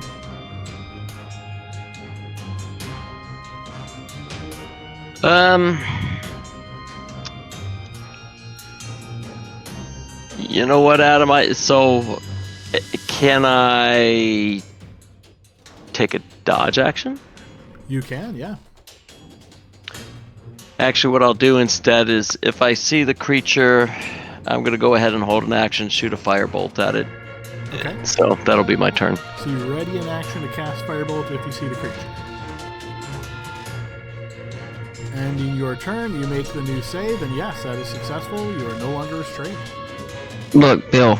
Look, man. Look, we're at a high level. You gotta say, "I'm going to make my roll" or something like that for me. Okay? Hello? Have you been playing with me for a few years? I'm just saying, I can't make those promises. It's no big deal, bro. Just say. I'm gonna move 25 to there. Kurtu, where's the diamond? It's right over here. Kurtu, point to me where I should go. I point to where Kurtu needs to point to. I Kurtu can see. Kurtu cannot see the diamond, but I can't see the Spectre is diamond, I right? will point to the space where the diamond is so that Kurtu can triangulate with me. I'll point. I will point southwest. Can I go past you? You did say northeast from me, right? I'm not fucking. Can I go? Forget it. Can I go past you, or do I go south? You gotta go around. Kurtu.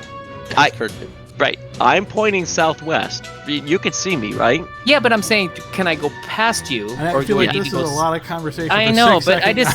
I just asked one question. Can I go past you, or can I go? Do I go Actually, south? I think you asked about 3. You said, "Where's the diamond? Which way is it?" I watch. Again, Okay. This is all 6 seconds. Go, go, go, go. Yeah, and then I'm gonna bonus. I'm gonna dash. Okay, action dash. Wrong way. Okay, so that's 35, 40, 40, 45, 50. There it is. 60. Now I can see him pointing, right? You can see Spectre pointing. Great. I face We're step. gonna lose it. God damn it. Is that I face step where the diamond is? Yes. Free actions to sheath the sword, and I'm gonna try to pick it up. You would have to drop your sword in order to pick it up as an interact with object. Oh no. Because what if it teleports us out of here and my sword stays behind? Well, you can't do both in one turn, is what he's saying. What's that? Yeah, but what Brian is saying is that the minute that he touches the diamond, what if we all teleport out of here, right? It just bloop, and then now left behind is this Dragon Slayer sword. That's what he's saying. Yeah, But it's up to you, Brian. I'm in this turn. Yeah, I can't. I can't do that. He could touch the diamond. He would have to drop his sword, though. He couldn't sheath it. He would have to drop it from his hand. It's up to you, Brian. Play your character. Gale. Yeah, right. I don't know if it's if I we can- lose it, I then can we have try. to use another breath weapon. I can try.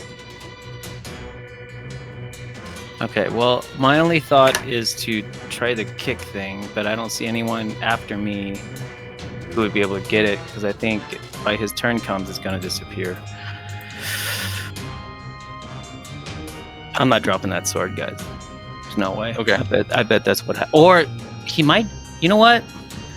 The other stone we didn't teleport. Okay, Yeah. I'm going to drop the sword, pick up the diamond. All right, the sword clatters to the ground. You pick up the diamond. As you do, Spectre, you will notice to your southwest there is an unwinding here where you notice a hole opens in the hedge maze. Exit's over here. Okay, I pick up my sword. You can't do that until next turn. Oh, I thought we were out. Okay, yeah. Dang it. And we just gotta hope it doesn't get its breath weapon back and hit all fucking three of us. Anything else on your turn, Gale? Yeah, I'm gonna... No. All right, Hugo. Okay. Hugo, hearing all the commotion, is going to walk this way.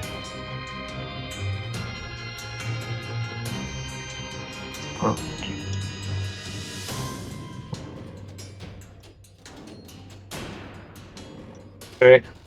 Seeing nobody, he's going to dash. Gertu! Where is everybody? Blast as well. Over here. Exit's down this way. Just remember, don't use your pointer where others can see. Oh, sorry. And is it difficult terrain to move through Gertu or no? He's not Okay. engaged, so no. Okay.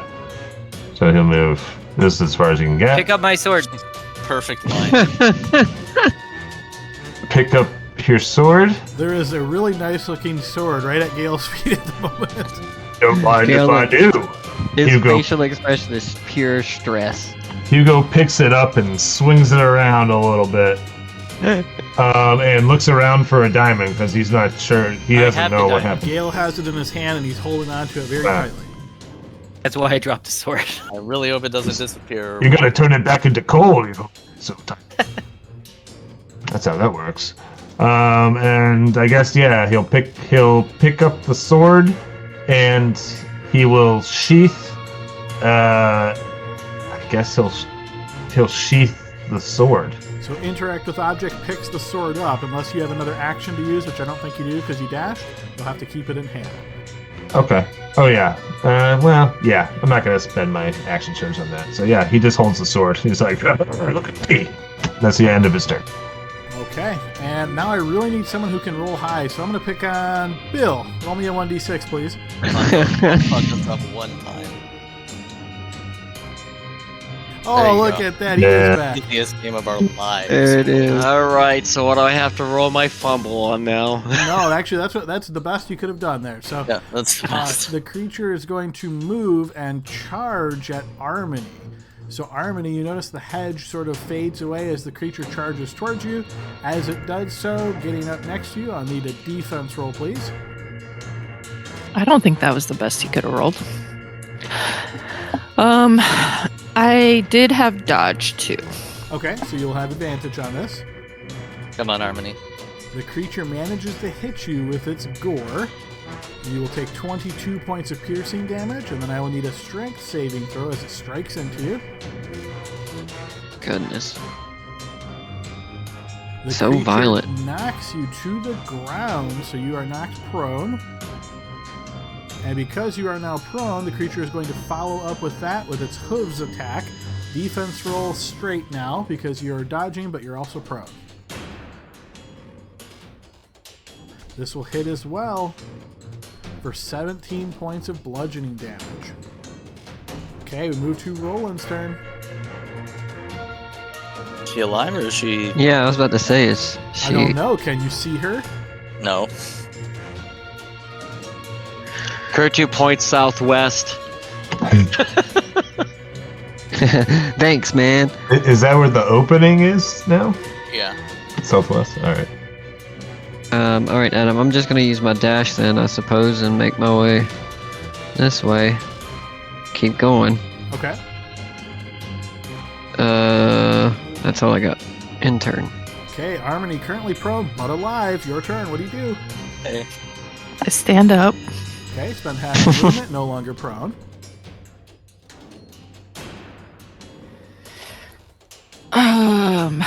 And I'm going to no.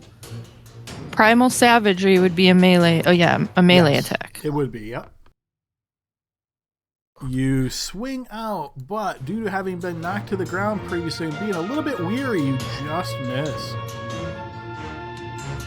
Oh my god. Well, luckily, I am now going to, I guess, step over here. What am I at now? 15? No, 20 movement. If your total is 40, then yes, you would have 20. So 10, 15. Okay, there's 20. And can you do a cantrip and a spell in a turn, or does a cantrip count as your only spell for your turn? Unless you have some ability of giving yourself a cantrip as a bonus action, which I don't think is a thing, you don't have an action left to cast a cantrip. Some of us can. Sorry, no, but like I have bonus action spells. Which bonus? Oh, so you've cast a cantrip. Yeah, if you have a bonus action spell, you could cast it. Okay. I'm going to cure wounds on myself. So Cure Wounds is not a bonus action, that's an action. Oh, sorry. You may be Healing Word is the one you're thinking of?